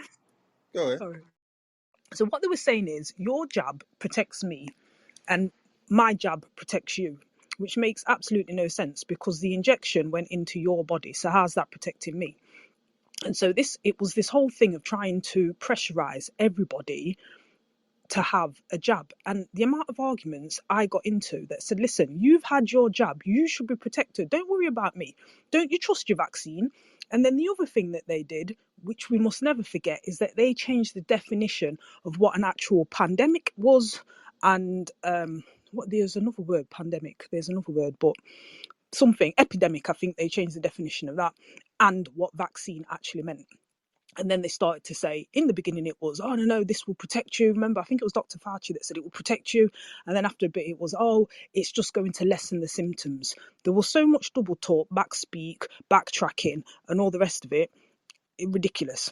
And the only people who are going to remember is people like me who were on the other side of it And in the history books, they'll write about how we've survived the greatest pandemic ever known to worldkind, to mankind. They shut down the world and all the rest of it. And if you try and tell anyone, any young people, they'll just think you're making it up, and that no, that's not what the history book says. And if I want to get an A, I've got to say this. And this is how they indoctrinate a whole generation of people. So I just wanted to say that. And 1984 is a very good book. I saw a George Orwell collection. I bought, I think it was like 5 in the thing. And when I was reading it, I just thought, this was a while back. I can't remember if it was pre or post pandemic, but I remember just thinking, this, we are here. Like even Big Brother, they had, I'm sure it was around the world, you know, the show Big Brother. So they say life imitates art or whatever, but we're living it. So yeah. You know what? It'd be even better if you said more than 1 3/4 of the title. What 1984? Like what was that? It took me the rest of your statement to figure out what the hell you said. 1984. Not too much. Hey, Don't do that. hey, Don't do that. 1984. Hold on. No hey, boggle Liddell, I got a slander. No, question no too. boggle Not slander. not slandering Bogles, So what? slandering Is it how a she said the coincidence title of that? the book. 1984. That's how she talk. Leave her No, alone. Hey, is that y'all got a whole country full of people that sound like that? That's wild. All right, here we go. So Mm. um, so back to the book. So this, even though it's it's over the top, I think this is more true than not. So they're talking about the name of the ministry. So it says, even the name of the 4 ministries by which we are governed exhibit a sort of impudence in their deliberate reversal of the facts. So the ministry of peace concerns itself with war. The ministry of truth concerns itself with lies. The ministry of love concerns itself with torture. And the ministry of plenty concerns itself with starvation. These contradictions are not accidental, nor do they result from ordinary hypocrisy. They are deliberate exercises in doublethink. For it is only by reconciling contradictions that power can be retained indefinitely. All right. In no other way could the ancient cycle be broken. So we actually have that,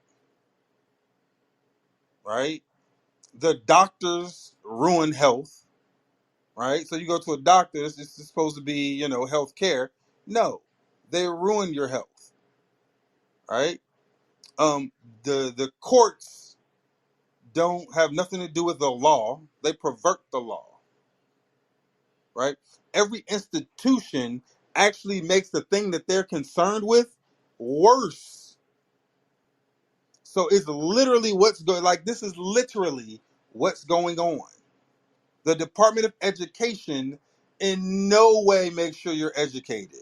So it's like everything they call is like, yo, make sure this doesn't happen, right? I was looking at, a clip. I'm gonna play, probably not today. Maybe I'll play it on Friday. And so it's Dr. Brian Artist. You know, my man, Dr. Brian Artist is dope. So he was talking about the American Diabetes Foundation. I think that's what it is, association, whatever the fuck it's called. And they were founded in like the 30s. And their sole fucking purpose is to stop the spread of diabetes. And so they say in 19, I want to say in like 1990s, it was like 6 million diabetics. In 19, no, it was like 2001, it was like 6 million diabetics. By 1912, it was like 20 million diabetics. And they predict um by 2050 or some shit, it's going to be like 500 million diabetics. And they got one fucking job to stop the spread of diabetes. So whenever something is named for something, like that's their job, they make it worse. The American Cancer Foundation or Association, whatever the fuck it is. All right. Cancer is skyrocketing and people keep giving them money. So that's literally what the fuck is going on in the book. That's double think. When their stated goal is to get rid of something, but they end up spreading it. What? All right. We got some other good stuff up in here. Hold on, let me see how much time I got. Oh, I got a little bit of time. All right. Let's see where we at. Yo, anybody got any questions so far? Anybody not to Mario because he just want to talk about being clueless. Are we good? Are we good? I Um. just wanted to add something real quick. Oh, what you got? Oh, I find it just interesting that this same gentleman also was a part of the push of the unidentified flying objects or the invasion of aliens. I thought that was Orson Welles. Is that Orson Welles? Talking about War of Worlds. Oh, that might be Orson Welles. You might be right. Yeah, I think that's Orson Welles. Let's see. Got something else for y'all. Where is it at? All right. Let's see. Mm, all right. Hey, man, I'm gonna tell y'all. Learning how to use the search bar on the PDF is amazing. Just want y'all to know that. Like, that it comes in handy. Gotta tell you. All right, so check this out. So this is the so let me lay out for you the scene here. Um, so this is after. So he tried to get into the underground, the revolution, or whatever. The dude that he befriended turned out to be like an agent, and so they caught him and they got him in there torturing him. So Winston gets caught and he's getting tortured. Okay, and so O'Brien is in charge of kind of re-educating him. Okay, and so O'Brien has him strapped down to like a table, and he's got some leads on his fucking on his head. All right, and so he's talking to him. Let's see. All right, let's start with where we at. Um, no, not here. No, we're gonna go down a little bit. Oh, here we go. What page was I on?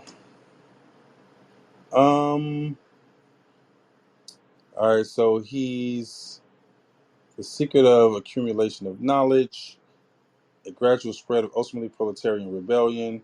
Okay, so this is going to be O'Brien explaining to him what the purpose of the party is and what the purpose of why they do what they do. So he's kind of talking to him, right? So it says, as this the program is set forth, the program set forth, but the program is set forth as nonsense. The secret accumulation of knowledge, a gradual spread of enlightenment, ultimately a proletarian rebellion, the overthrow of the party. You foresaw yourself. You foresaw yourself that that was what it would say.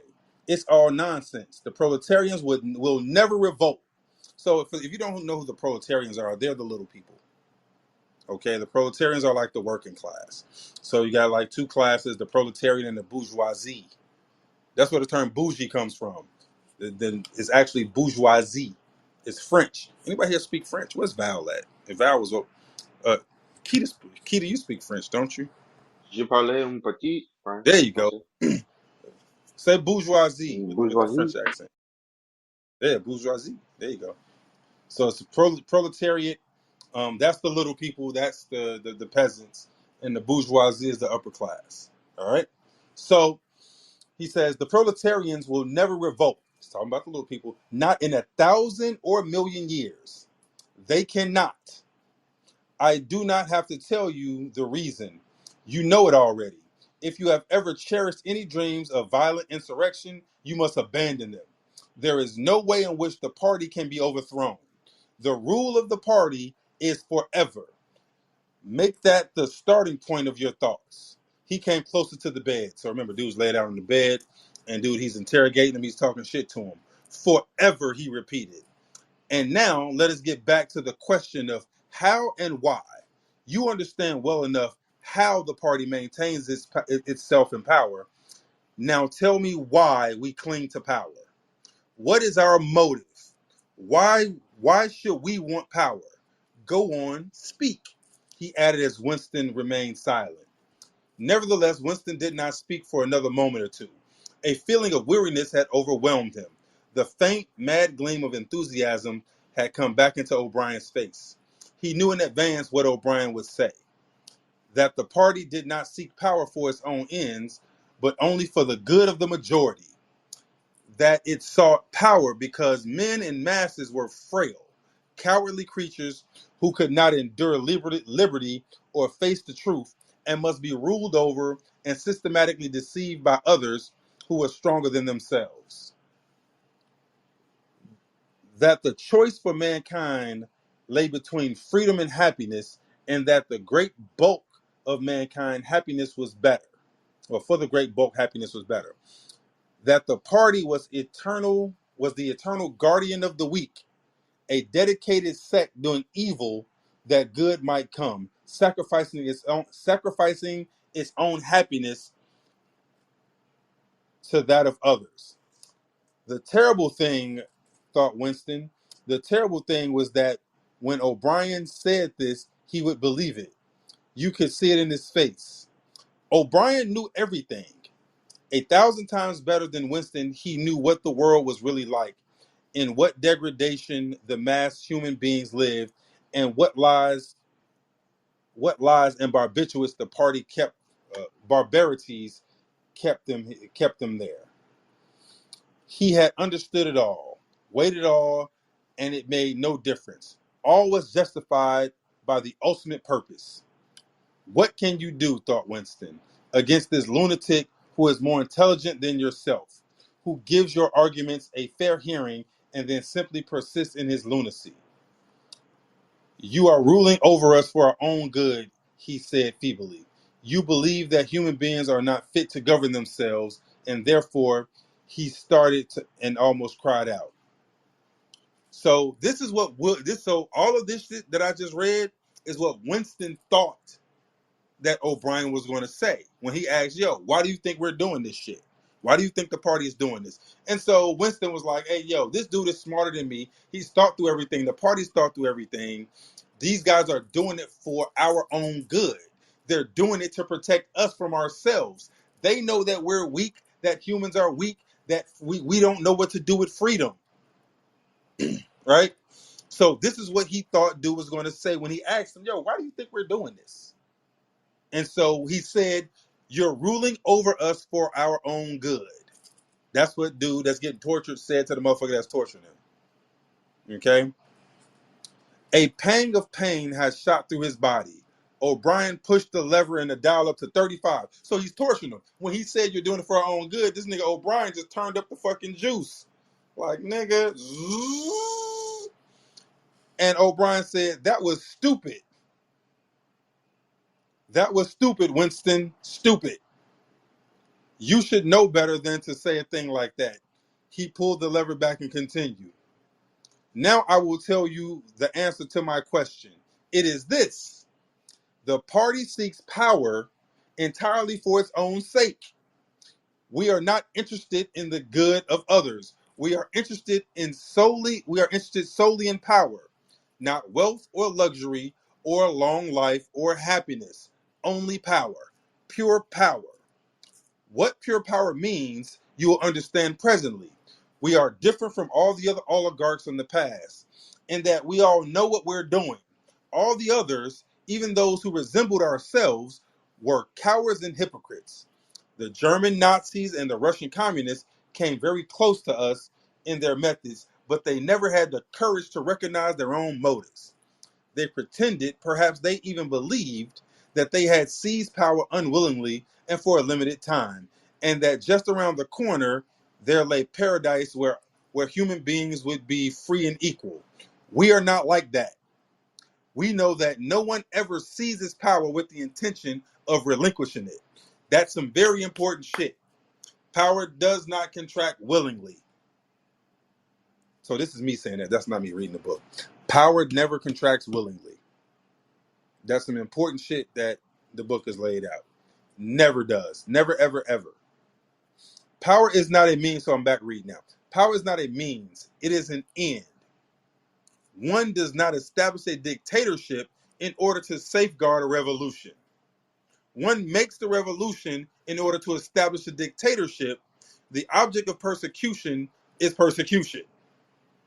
The object of torture is torture. The object of power is power. Now do you begin to understand me? All right. Winston was struck, as he had been struck before, by the tiredness of O'Brien's face. It was strong and fleshy and brutal. It was full of intelligence and sort of controlled passion before which he felt himself helpless. But it was tired. There were pouches under his eyes. The skin sagged from his cheekbones. O'Brien leaned over, deliberately bringing the face, deliberately bringing the worn face nearer. "You are thinking," he said, "that my face is old and tired. You are thinking that I talk of power, and yet I am not even able to prevent the decay of my own body. Can you not understand, Winston, that the individual is only a cell? The weariness of the cell is the vigor of the organism. Do you die when you cut your fingernails?" He turned away from the bed and began strolling up and down again, one hand in his pocket. "We are the priest of power," he said. "God is power. But at present power is only a word so far as you're concerned. It is time for you to gather some idea of what power means. The first thing you must realize is that power is collective. The individual only has power in so far as he ceases to be an individual. You know the party slogan, freedom is slavery. That's the party slogan, y'all. Freedom is slavery. Okay? Has it ever occurred to you that it is reversible? Slavery is freedom. The fuck? Alone, free, the human being is always defeated. It must be so, because every human being is doomed to die, which is the greatest of all failures. But if he can make complete utter submission, if he can escape from his identity, if he can merge himself in the party so that he is the party, then he is all powerful and immortal. The second thing for you to realize is that power is power over human beings, over the body, but above all, over the mind. Power over matter. External reality, as you would call it, is not important. Already, our control over the matter is absolute. All right, so now this is fucking interesting right here. Where's it at? Hold on. Are y'all following me? We're good. We're good. We're good. We're focused. We're focused. Oh, everybody's here. Okay, cool. Hold on. Did somebody say something? Special English came power. So wait. Oh, all right, cool. My bad. I'm checking in on the chat. All right, here we go. Where did I stop at? For a moment, Winston ignored the dial. He made a violent effort to raise himself into a sitting position and merely succeeded in wrenching his body painfully. "But how can you control matter?" he burst out. "You don't even control the climate or the law of gravity. And there are diseases, pains, and death." O'Brien silenced him by the movement of his hand. "We control matter because we control the mind. Reality is inside the skull. You will learn by degrees, Winston. There is nothing that we could not do. Invisibility, levitation, anything. I could float off the floor like a soap bubble if I wished to. I do not wish to because the party does not wish it. You must get rid of the 19th century ideas about the laws of nature. We make the laws of nature. This is where it gets interesting. Okay. Um, so we make the laws of nature, but you do not. You are not even the master of this planet. What about Eurasia or East Asia? You have not conquered them yet. Unimportant. We shall conquer them when it suits us. And if we do not, what difference would it make? We can just shut them out of existence. Oceania is the world, but the world itself is only a speck of dust. A man is tiny, helpless. How long has he been in existence? For millions of years, the earth was uninhabited. Nonsense. The earth is as old as we are. No, older. How can it be older? Nothing exists except through human consciousness. Oh, they're getting deep right here, right? But the rocks are full of bones, but the rocks are full of bones of extinct animals, mammoths and mastodons and enormous reptiles which lived here long before man was ever heard of. Have you ever seen those bones, Winston? Of course not. 19th century biologists invented them. Before man, there was nothing. After man, if he could come to an end, there would be nothing. Outside of man, there is nothing. Y'all catch that? He said that in 1943, this guy wrote that dinosaurs were invented. Okay? I'm gonna read it for you again. Have you ever seen those bones, Winston? Of course not. 19th century biologists invented them. Before man, there was nothing. After man, if he could come to an end, there would be nothing. Outside man, there is nothing. Right? So this is Winston. But the whole universe is outside us. Look at the stars. Some of them are millions of light years away. They're out of reach forever. Listen to what this motherfucker says. What are stars? Said O'Brien indifferently. They are bits of fire a few kilometers away. We could reach them if we wanted to, or we could block them out. The earth is the center of the universe. The sun and the stars go around it. 1943. Winston made another convulsive movement. This time he did not say anything. O'Brien continued as though answering a spoken objection. All right. For certain purposes, of course, that is not true. He says, for certain purposes, that is not true. When we navigate the ocean or when we predict an eclipse, we often find it convenient to assume that the earth goes around the sun and that the stars are millions upon millions kilometers away. But what of it? Do you suppose it is beyond us to produce a dual system of astronomy? The stars can be near or distant accordingly as we need them. Do you suppose mathematicians are unequal to that? Have you forgotten doublethink? Y'all catch that shit? This is in the 40s. He's like, hey, yo, nigga, the stars are close and the sun and the moon go around us. We can we can have mathematicians and shit make up a system to where that shit is far away. Remember, doublethink, my nigga. Right? Yo, they dropping gems in this joint.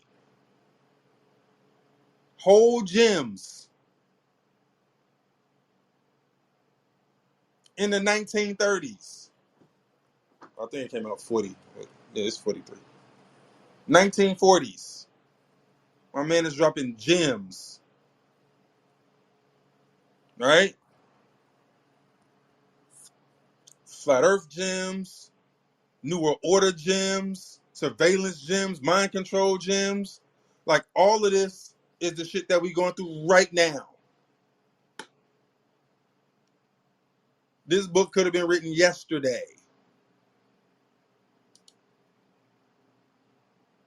Right? This shit could have been written yesterday. Mm. So Let me see. So it's a few things. So here, just kind of listening to like what's going on in the book. What are some things that you guys see that kind of parallel what we see today? All right. So one we already talked about. Like I'm gonna give y'all some right. I'm gonna give y'all some background right. So for me, the thing that I think is well that gets my spidey sense tingling is how um, or Orwell and both Victor Hugo are both alluding to the alteration of the buildings and the alteration of the architecture and how important the architecture is to knowing history, and that's why they changed it. So this is one of them things that we talk about all the time. We talk about mud floods. We talk about the cathedrals. We talk about how they disabled the buildings. So um, one of my new favorite things is the melted buildings, right? That's one of my new favorites is the melted buildings. So everybody talks about mud floods and cathedrals and shit like that, but melted buildings are that's not really that hot yet. That's way more important to me. But what he's talking about is the current iteration. Because remember, these are buildings that are still standing today. The ones that Hugo was talking about in the 1800s are still standing today. The one that Orwell is talking about in the 19 fucking 30s and 40s, they're still standing today. And they're the key to understanding what history is. And so for me, that's really important. But in terms of the New World Order agenda, the UN, the Agenda 21 mission goals, what are some of the things that you guys see that parallel what we're talking about? All right. So we can talk about surveillance, all right? Surveillance and privacy. Got me? So in the book, the government constantly monitors its citizens using cameras and microphones. They call it Big Brother. Big Brother is watching. They constantly monitor the public with fucking cameras and microphones. So I think, at least I think, don't y'all have the most cameras in the world? Yeah, I was going to say that the UK is supposed to be the most surveilled country or city or whatever on the planet. But just in addition to that, thanks to things like Facebook and Instagram to an extent, but definitely Facebook, we're now like telling on ourselves. Do you know what I mean? We know where what our location is, what we've had for breakfast. We've updated our statuses, so they've got it so that we are surveilling ourselves. It's fascinating, really. Bruh. So it's a lot of cameras in America. It's not as many as in the UK. I think China and the UK have the most. Let me see. Robin, you up? Yeah, I'm up. Yeah, what cities are other well, what countries have the most cameras, like in terms of Okay. all right? But yo, that's Big Brother. And so he was talking about this in the fucking 40s. Sometimes I can't tell if they looked at the book and was like, hey, yo, this is a good idea right here. Or he just kind of knew what was coming. Like, I don't know. Right? So government and corporations collect vast amounts of data. Right? They use I think what Lisa was just talking about with social media, right? They keep control of every time you click a mouse. We was talking about this on the trip. How you don't even have to click on a post in order for them to know that you look at it. Did y'all know that? Yeah, with AI, if you scroll and you pause just a millisecond, it picks it up and it thinks, ah, there was something in that that interested you. I'm going to send you more of that content. And to social media, they are like it's not freedom of speech anymore. They are controlling how you speak. So if you hear, you know, if you ever watch like YouTube, and even on some platforms, people don't use the word that it is, so they'll say um unalived and things like that. So that is double speak or whatever it's called. They're controlling the way we even speak. Mm-hmm. Yeah. So you say China's got 200. Yeah. So China's number one. Um, UK's number two. Hmm. It says UK is the third highest. Who's number two? Um, United States. Not a plane. Really? China 200 million, United States 50 million, Germany 5.2 million, the United Kingdom 5 million, Japan nearly 5 million, France 1.6 million, and South Korea over a million.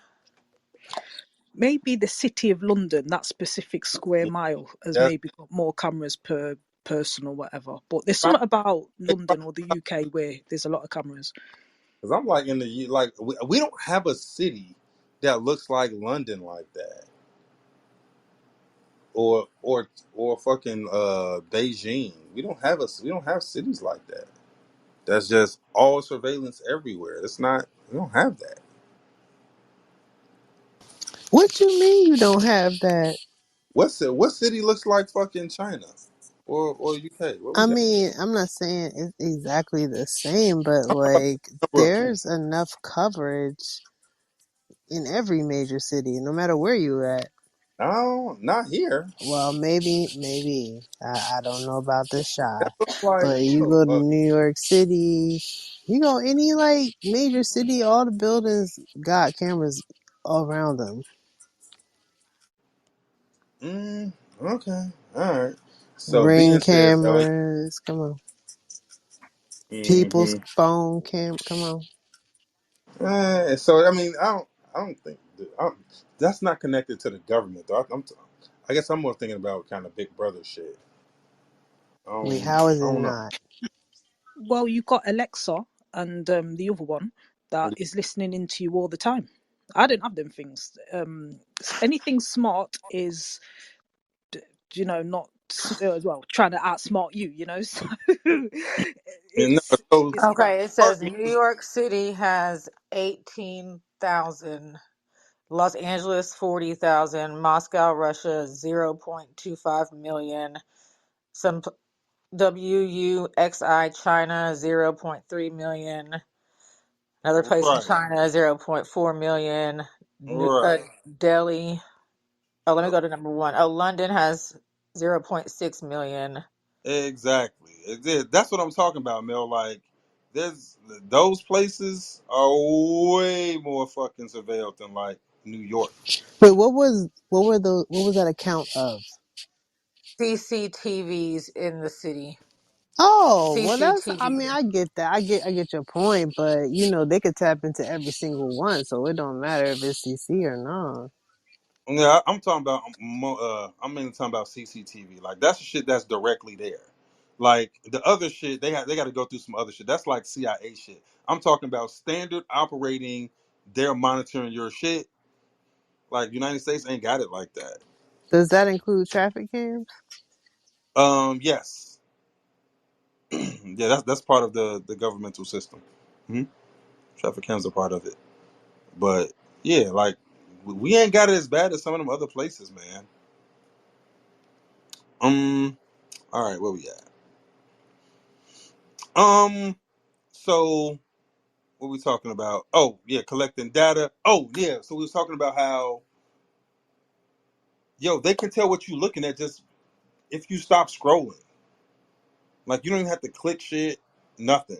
It's just, you stop scrolling there. It's like, okay, we got you. No worries. All right. And they're going to send you more. And so they keep track of everything you look at. All right. Let's see. So, in terms of media control and how they manipulate shit, so we even talked about doublethink a couple times in Newspeak. Yo, doublethink and Newspeak is literally has been in our society for years. Okay, where they alter the truth, right? They just kind of make it seem like, oh, it never happened. Dude, y'all know, I'm gonna tell y'all, like, the most gaslighty form of double speak or newspeak. I'm sorry, newspeak that's happened. Wait, where's it at? Let me see if I can pull it up right quick, because this is wild. What was it called? I gotta think of what I saved it as. It was oh wait, let me see. I think it was this. Where is it at? Hold on. Dude, this is the most, like, all that shit we was talking about. Oh wait. No, not that.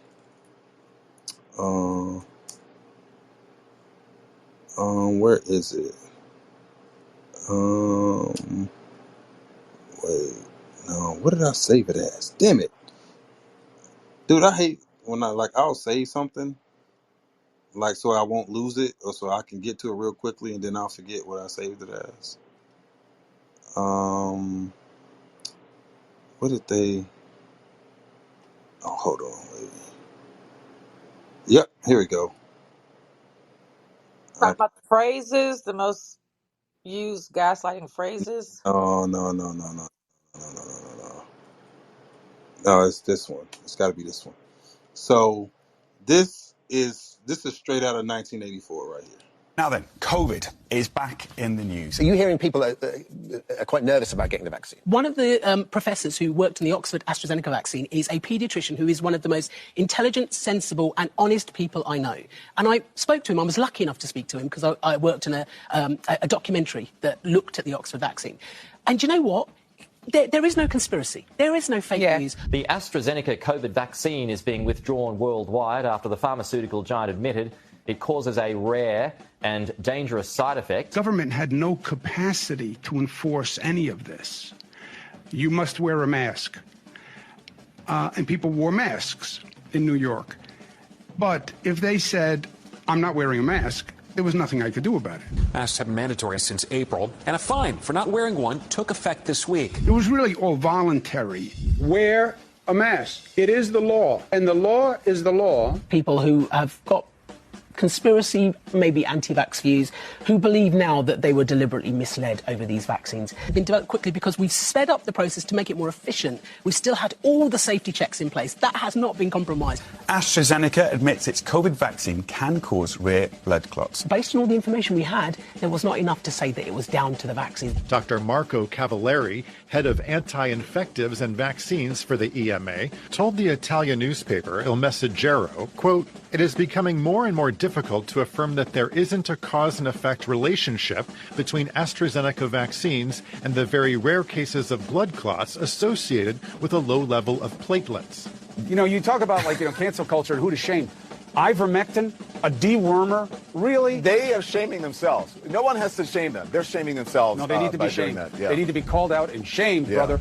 I am taking a regular dose of ivermectin. Ivermectin was a boogeyman early on in COVID. You couldn't talk about it. That was wrong.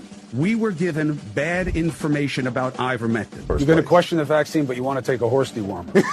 Those clots happen for lots of other reasons, and they weren't happening at a higher rate than we would expect at that time. Germany, France, Spain and Italy are all taking the precautionary measure of suspending use of the vaccine because of fears about possible side effects, including blood clots.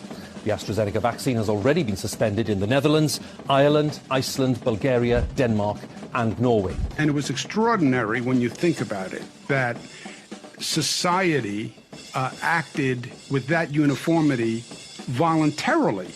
Wear a mask. It is the state law. It's not an option.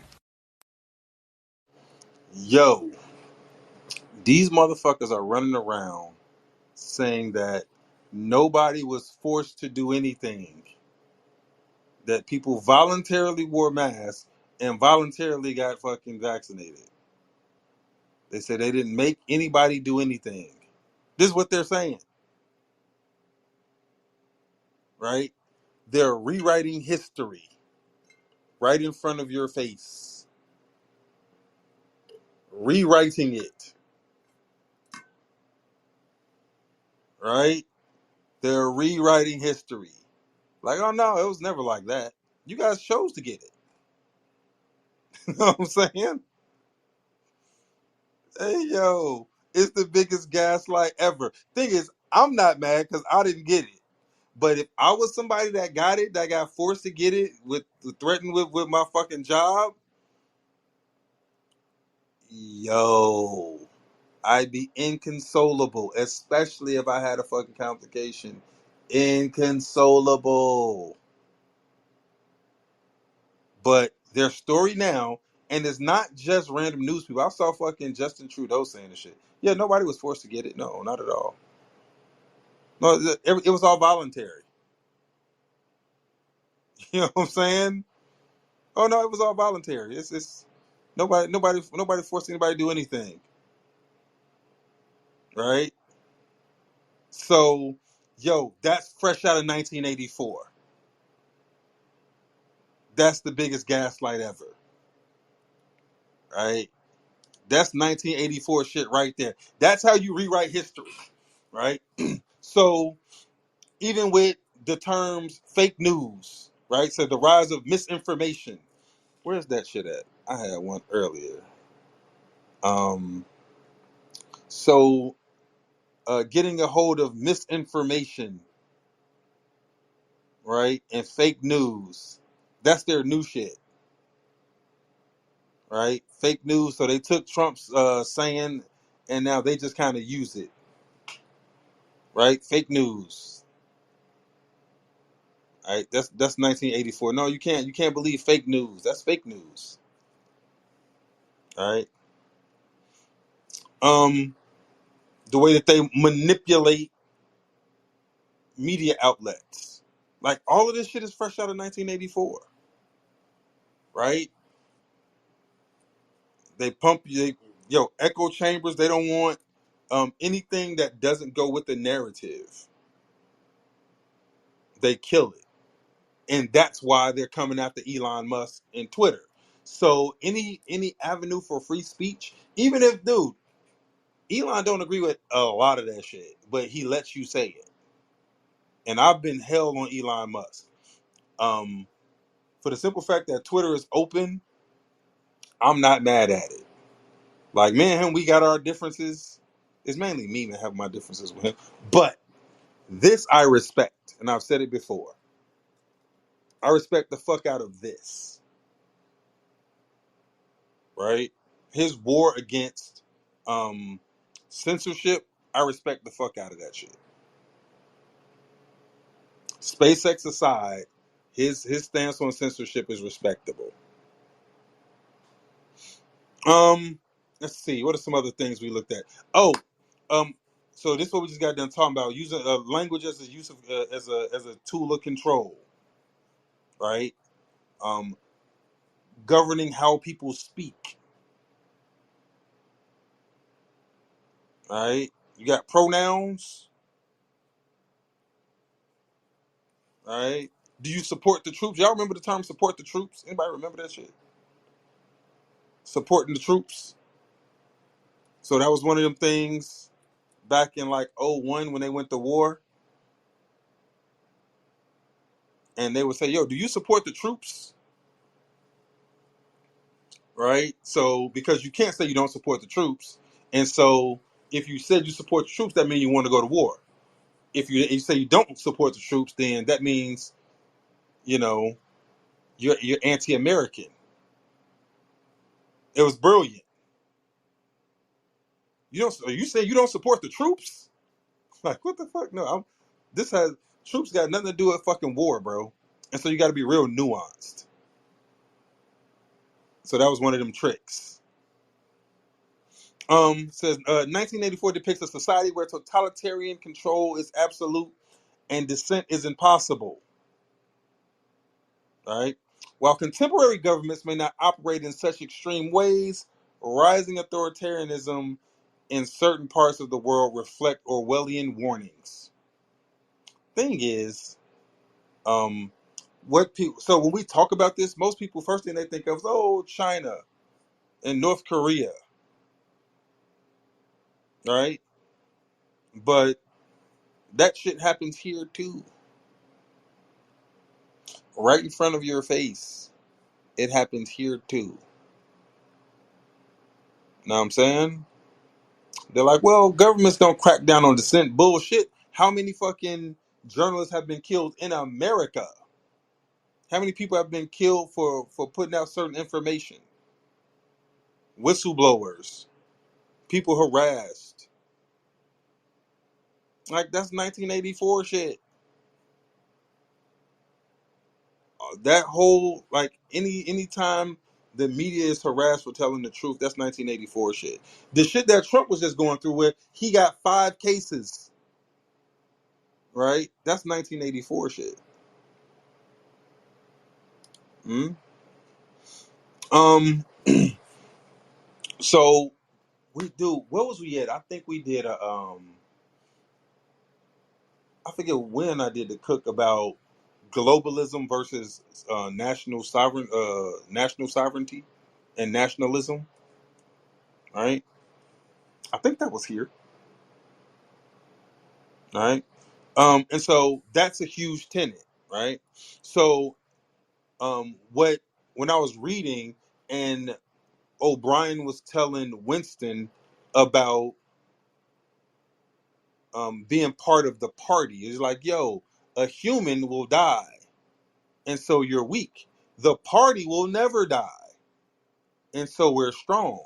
And so that's part of the thought process of getting people to give up their individualism. That's how you get nations to give up their sovereignty.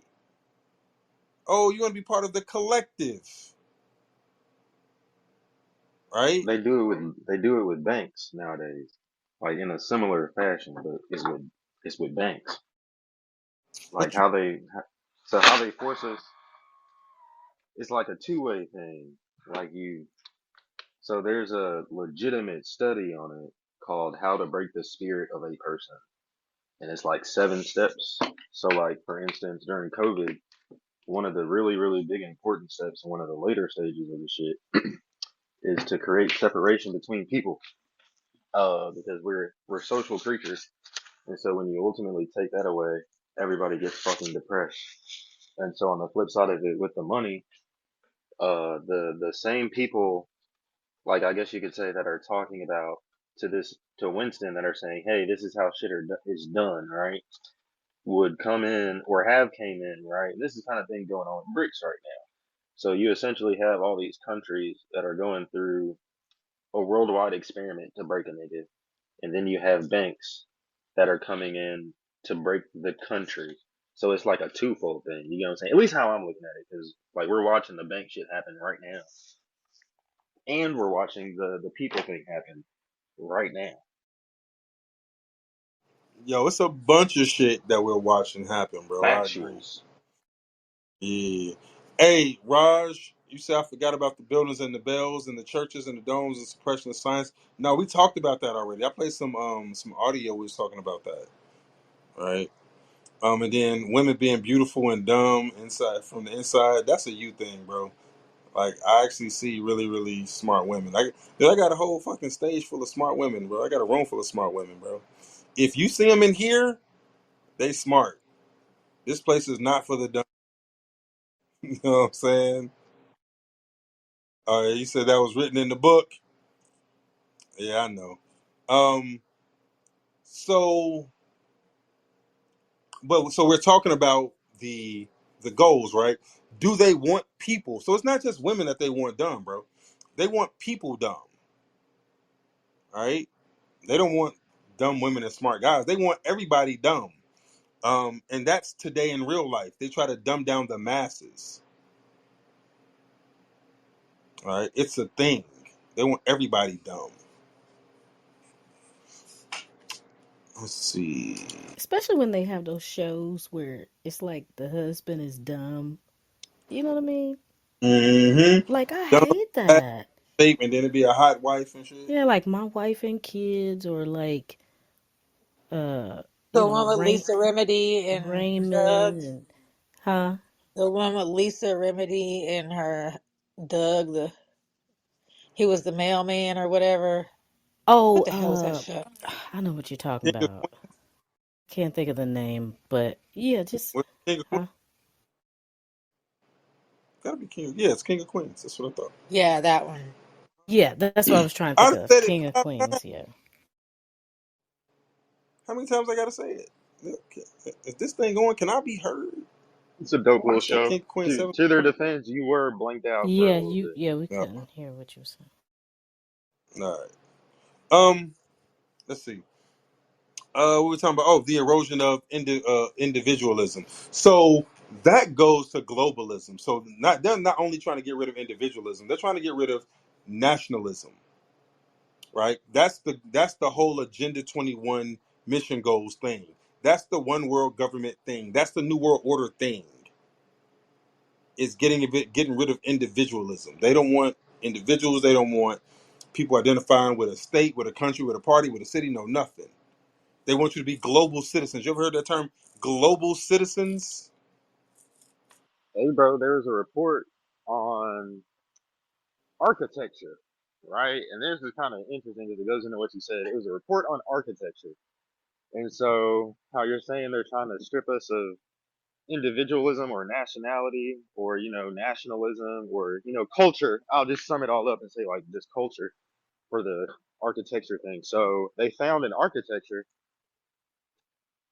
that compared to, like, the old stuff we have, like, as we come up, the individualism and the creativity has been taking has been taken out of the designs because of the socio-political shit we go through. So you can look at like modernism or modern architecture, or like when Kanye started his thing where he was gonna do like those cement houses. I think Floyd Mayweather just bought a bunch of low income housing in New York or something like that too. But a lot of the shit they're building, they found kind of reflects that. Like, as in, when you look at most buildings and things like that, they all have a unique and similar function or form to them nowadays versus like maybe 20 years ago, you and I could have sat down and designed a building, to put in for a bid or something, and they would be completely different. And they're noticing that architecture itself, like little light structures, like light poles, like all of them shits are losing that culture aspect that they had about them, which is very, very interesting and in line with Agenda 2030 and all this shit. Clothes too. That was the other thing. Not just the architecture, but the clothes we wear as well. Mm. And music. Everybody's wearing leotards like Beyonce. I mean, you know. Hey yo. Hey bro. So like I see all these pictures all the time because of the pages I follow on like Twitter and shit.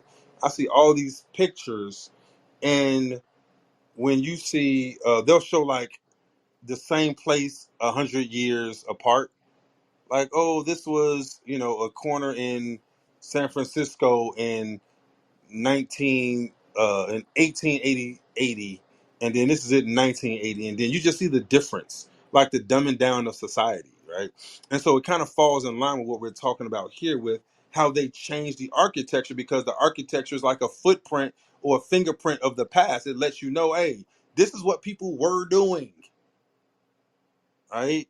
This is what they were capable of. This is what it is now. It doesn't look like we're getting smarter, my man. Right? It's a real time It's real time data on what's going on with society and culture. It's showing you the degradation when you look at how buildings are built. They're just fucking literally just boxes, a bunch of fucking squares put together. And then when you look at like the cathedrals and the Gothic style, like, yo, that shit is mad intricate. Like the intelligence, you can see it in the construction or the lack of it. Let's see. Oceania is in a state of constant war, which helps the party maintain control by keeping the population in a perpetual state of fear and distraction. Yo, where is this not true? Where is this not true? Like I said, this was written in the 1940s. I was waiting for you to get to that one because like part of 1984, bro, seems like a future telling the future, but part of it seems like it's talking about current events. No matter what time you read it since it came out, I've always thought that about 1984. Right, and that's the brilliance of it. All right, that's the freaking brilliance of it is that yo, it's been on par every year since it was written.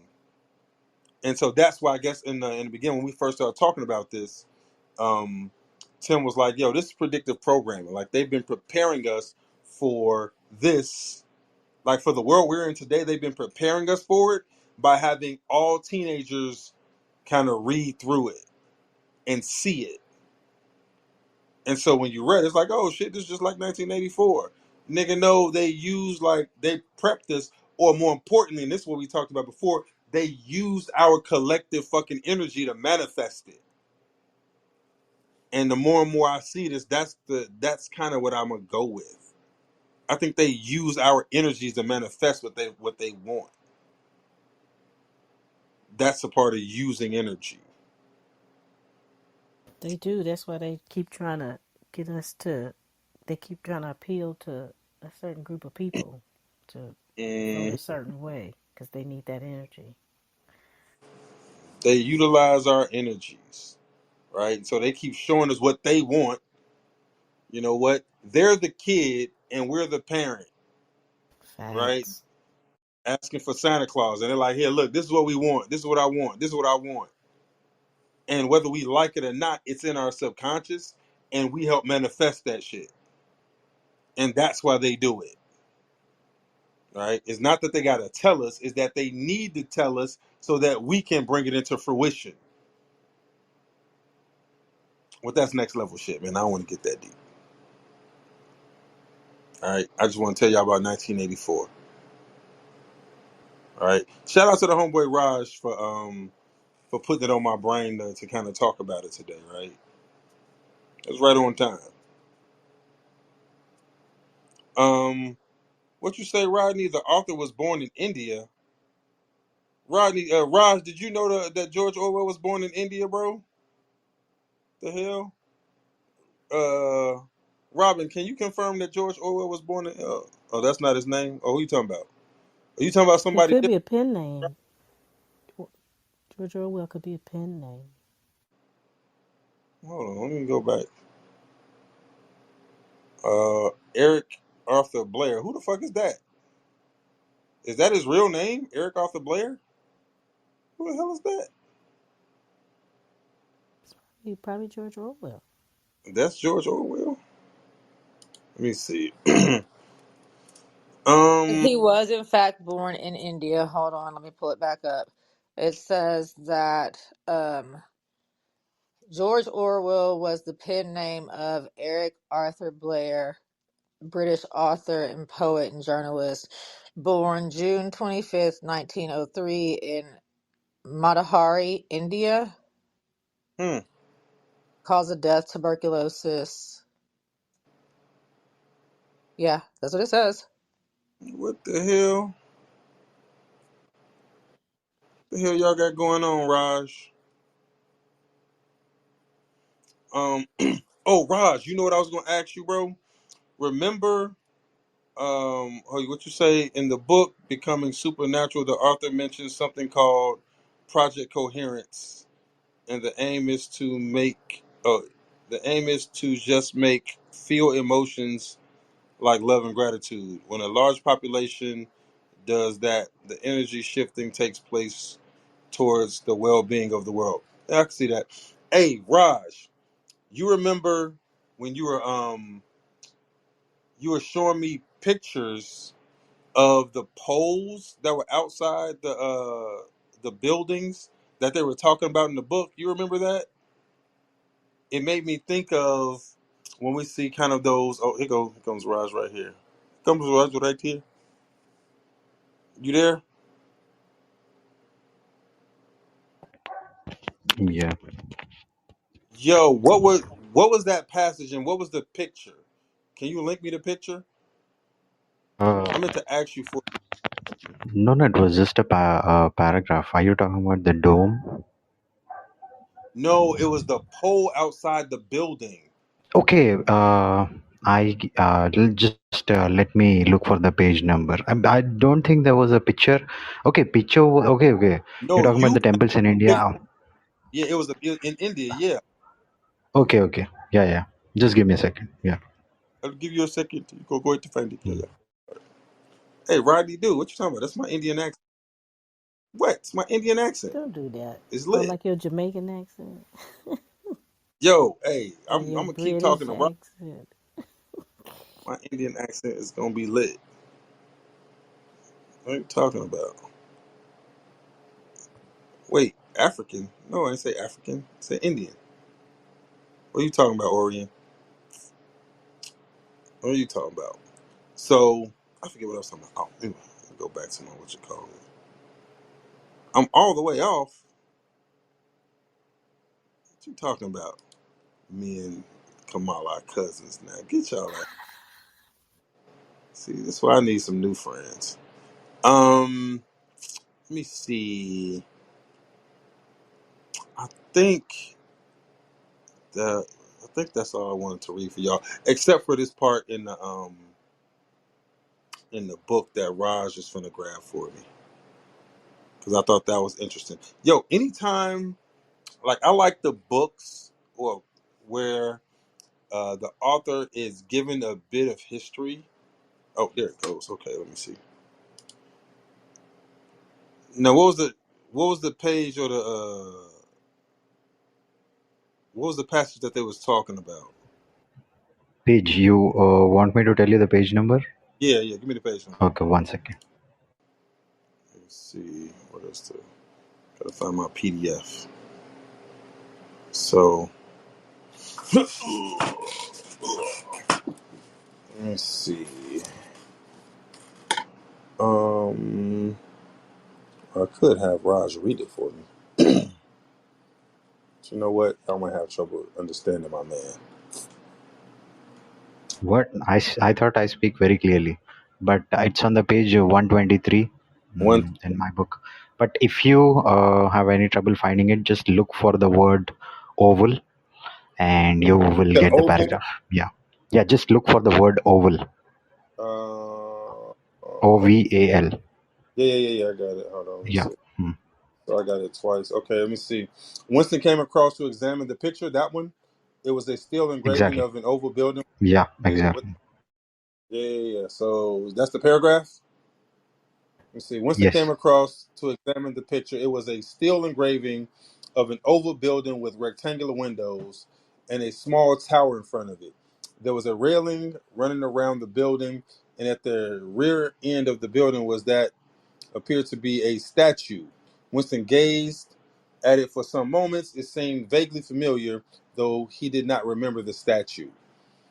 That part, let me see. Yeah, you know what? I think Yes.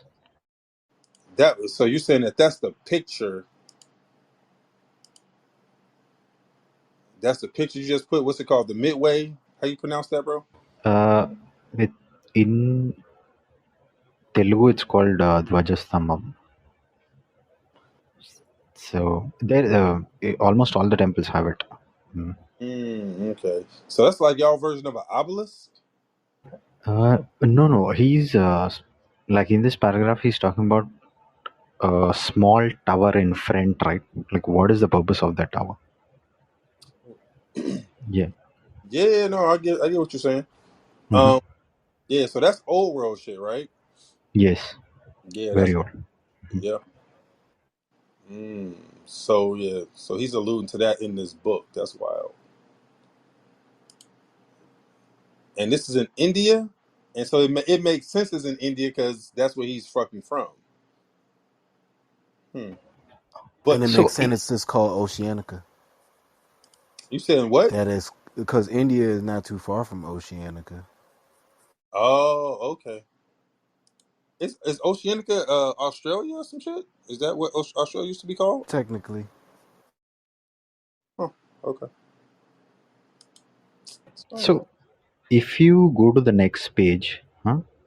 Mm-hmm. Uh, he's trying to complete this particular rhyme, right? Oranges and lemons say the bells of Saint Clements. Yeah. Yeah. I think if you go to maybe okay, the next page, okay, there is another line where it says oranges and lemons say the bells of Saint Clements. You owe me 3 farthings, say the bells of Saint Martin's. So it's just basically want to convey that there is some kind of significance of the bells, or that the church has these bells. And there is another line. Just Let's see. Yeah, we was reading this earlier.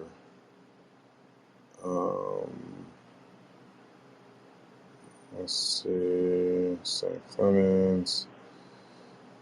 It's about St. Martin origin. Something about St. Martin's.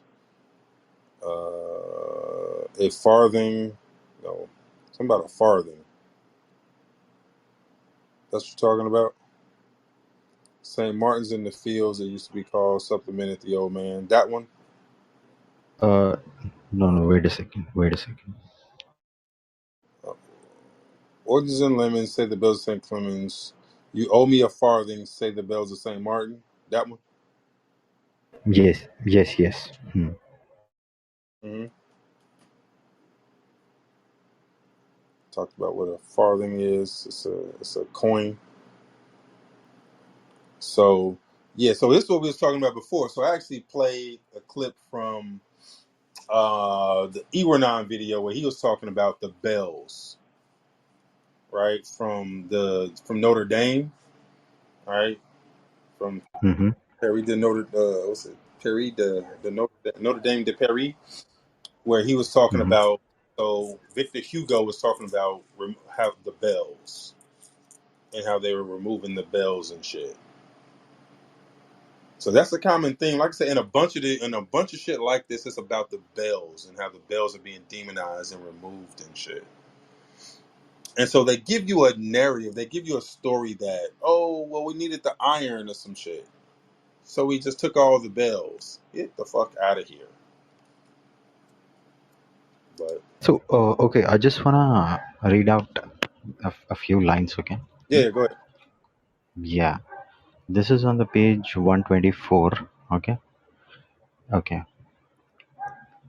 Anything large and impressive, if it was reasonably new in appearance, was automatically claimed as having been built since the Revolution, while anything that was obviously of earlier date was ascribed to some dim period called the Middle Ages.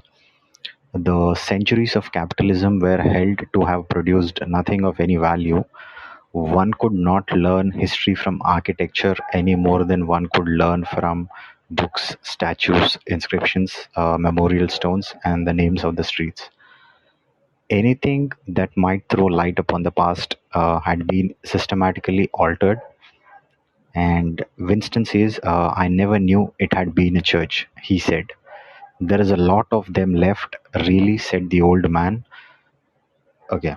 Though they have been put to other uses. Yeah. So they have been put to other uses. That means Originally, it had a different purpose. Yeah. Yeah. So we were talking. We literally was talking about that earlier, right? And so that's one of them discussions where you get into, what were the cathedrals? What were the bells for? Um, the frequency, fucking the how churches aren't churches, right? So what we call churches have recently been made to be churches, just because religion is new. Like all of this shit is fucking new. You know what I'm saying? And so that's a whole discussion about what these buildings are. How long have they been here? Who put them there? What's their use? And so that's when you get into kind of the technology of frequency, right? Which again takes you back to the fucking bells, right? All of this shit takes you back to the bells. It's all about frequency. Like it's a whole thing. But Yeah.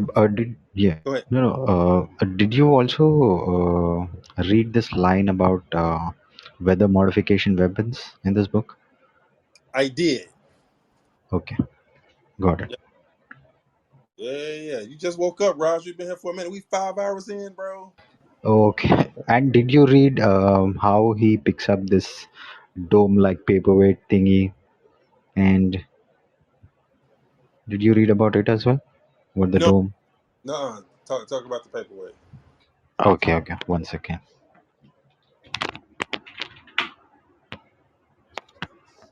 Okay, this is chapter 7. So basically, he goes to this antique shop where he buys a glass paperweight.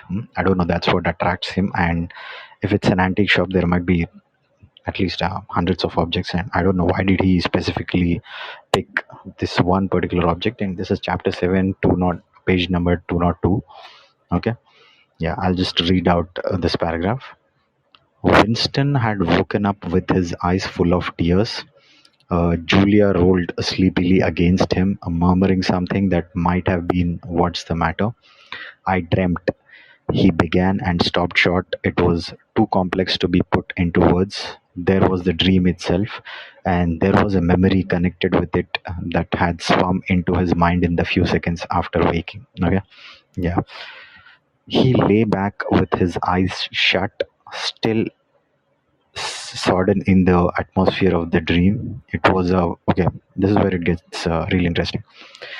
It was a vast, luminous dream in which his whole life seemed to stretch out before him like a landscape on a summer evening after rain.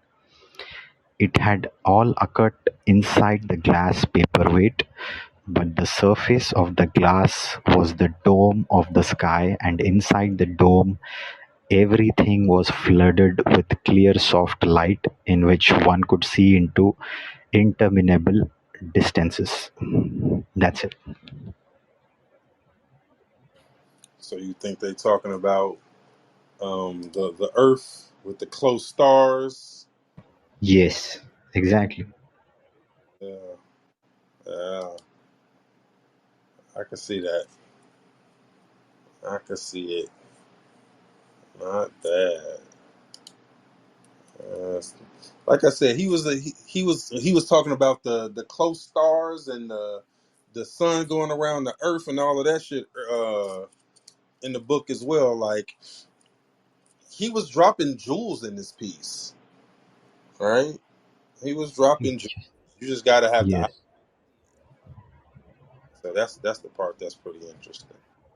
All right, So dude, we flew he five. gave a reference for the dome of the sky in chapter 7, and then when he's being interviewed by O'Brien, uh, O'Brien tells Winston, right, that Earth is the center of the universe and stuff like that. So I think we Yeah, need to be able to connect the dots. yeah. All right, man, we got to go. What you say, Ben? What was up with the fire at Notre Dame a couple years ago? Um, great question. That's a question I ain't figured it out yet, right? Because they preserved that joint for a reason.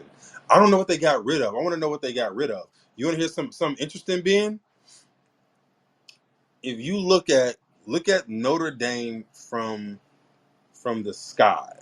Look at the aerial view of Notre Dame, top down, and then pull up one of those diagrams that they say the slaves was brought over on the ship and how they were laid out. You know what I'm talking about? So if you look at how that diagram, how the slaves were laid out as they were brought over here, and then you look at Notre Dame, you see it's the same shape. You mean Notre Dame? Yeah. Well, who said that? Me. Boogles. Yeah, Notre Dame. Notre Dame. God damn it. Yeah. So if you look at it, you'll see it's the same shape. Why is that? Because according to my man Rod Hayes, he says that's where the hoax about the African slave trade was fucking invented. And so they made the ship to look like Notre Dame. All right. Go and look at that shit. That shit wild. As soon as he said, I said, what? I went and looked at it. I was blown away. So look at Notre Dame, look at the aerial view of Notre Dame, and then look at the layout with all the slaves laid out from head to feet, and they all just laid out. Look at the shape of that boat and look at the shape of Notre Dame. It's the same shape because that's where they invented the goddamn idea that Africans came over here. All right, y'all. Yo, we've been doing this for a minute. I didn't think it was gonna last this long. I was like, yo, come and talk about the book 1984. You know what I mean? All right, yo, this is kind of fun. I don't, what y'all think, man? Was this cool? Do I need to do more book reviews? Or I'm down with book reviews. all right, well, some of the ladies liked it. I like it, even I though think I we need to came back do a late. cymatics cook though, like get into these bells and all this like ancient healing frequencies, the Oh You got yeah, organs. that healing sounds cricket. good. Put them shits all over you, nigga. They, you know what I'm saying, they get you going. Nigga, healing crickets.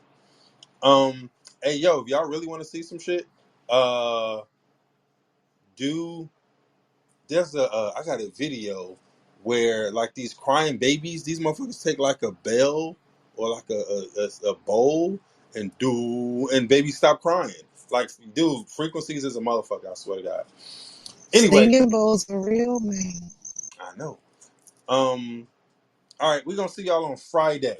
Friday. I don't know what we're gonna talk about, but it's a lot that happened. So I'm gonna reach into my bag and see what we want to talk about. All right.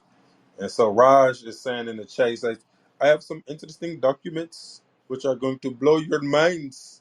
You can read them and talk to Linnell about it. That's Raj talking. Okay. So anyway, um, they're related to health. Dude, don't start with me, Raj. Anyway, man, we're gonna see y'all on Friday. All right. Remember blackisuniform.com. Reclaiming the rainbow, yo. Reclaiming the rainbow. It's heteros for rainbows at blackisuniform.com. Link up top. And vigorforpain.com. All right. So we're gonna see y'all on Friday. Put us on your calendar.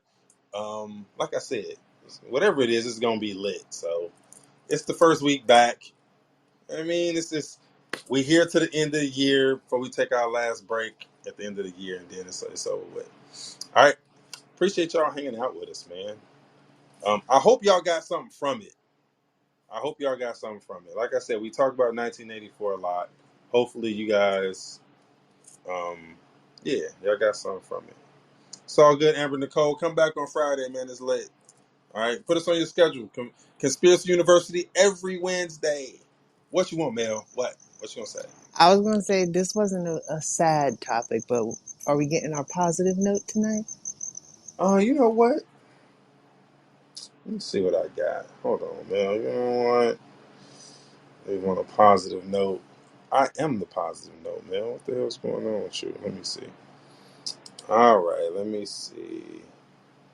Let me reach into my bag, see what you got. Let's see.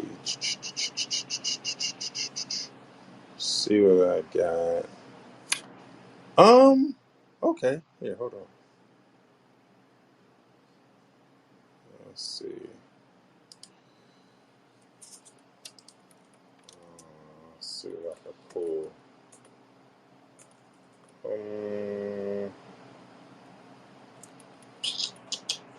Yeah. Keep some in the tuck, Mel. Just know that. And that's the illusion that in order to change something about ourselves, we have to do something big. Right? We don't. In fact, it's this. You don't realize that. Let me say this differently. Let me go about this through a different door. We are very accustomed to thinking that we have only 5 senses, and that which exists that we cannot see is therefore not real. And from our 5 senses, we've developed a scale of what's powerful and what's not. And we've decided that the bigger something is, the more powerful it is. The smaller it is, it has no power whatsoever. And if it's subtle, throw it out. That doesn't count at all.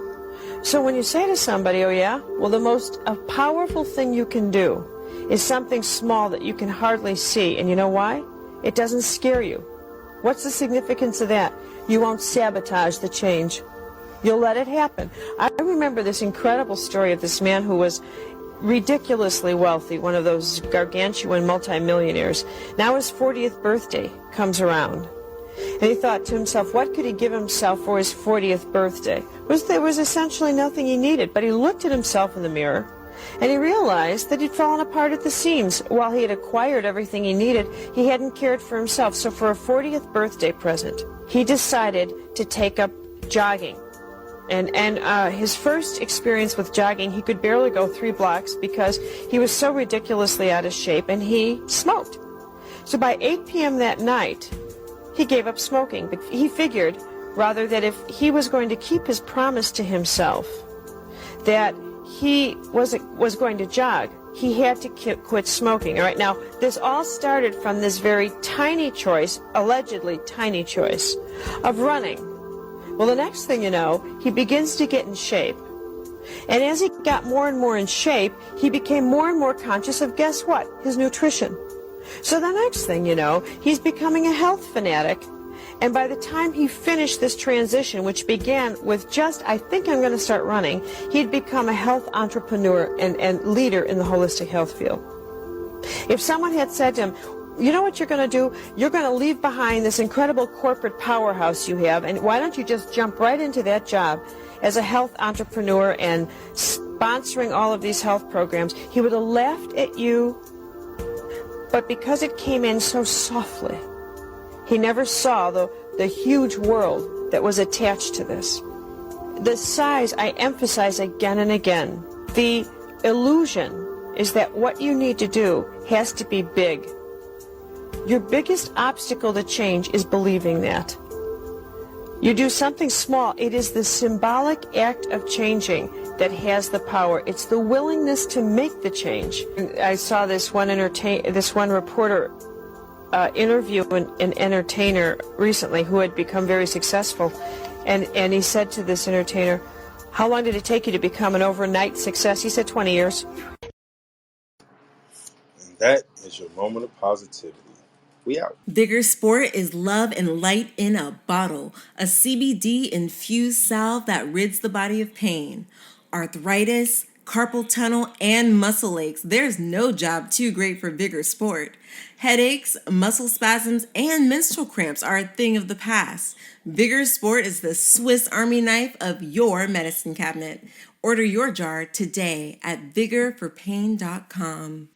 Thanks for coming to the cookout, but you need the right gear. Blackisuniform.com, you can get it right here. We talk flat earth and mud floods. You might hear about the dome. No matter the topic, you just need something with the shield on. Blackisuniform.com, where conspiracy analysts are at home. Blackisuniform.com, where conspiracy analysts are at home.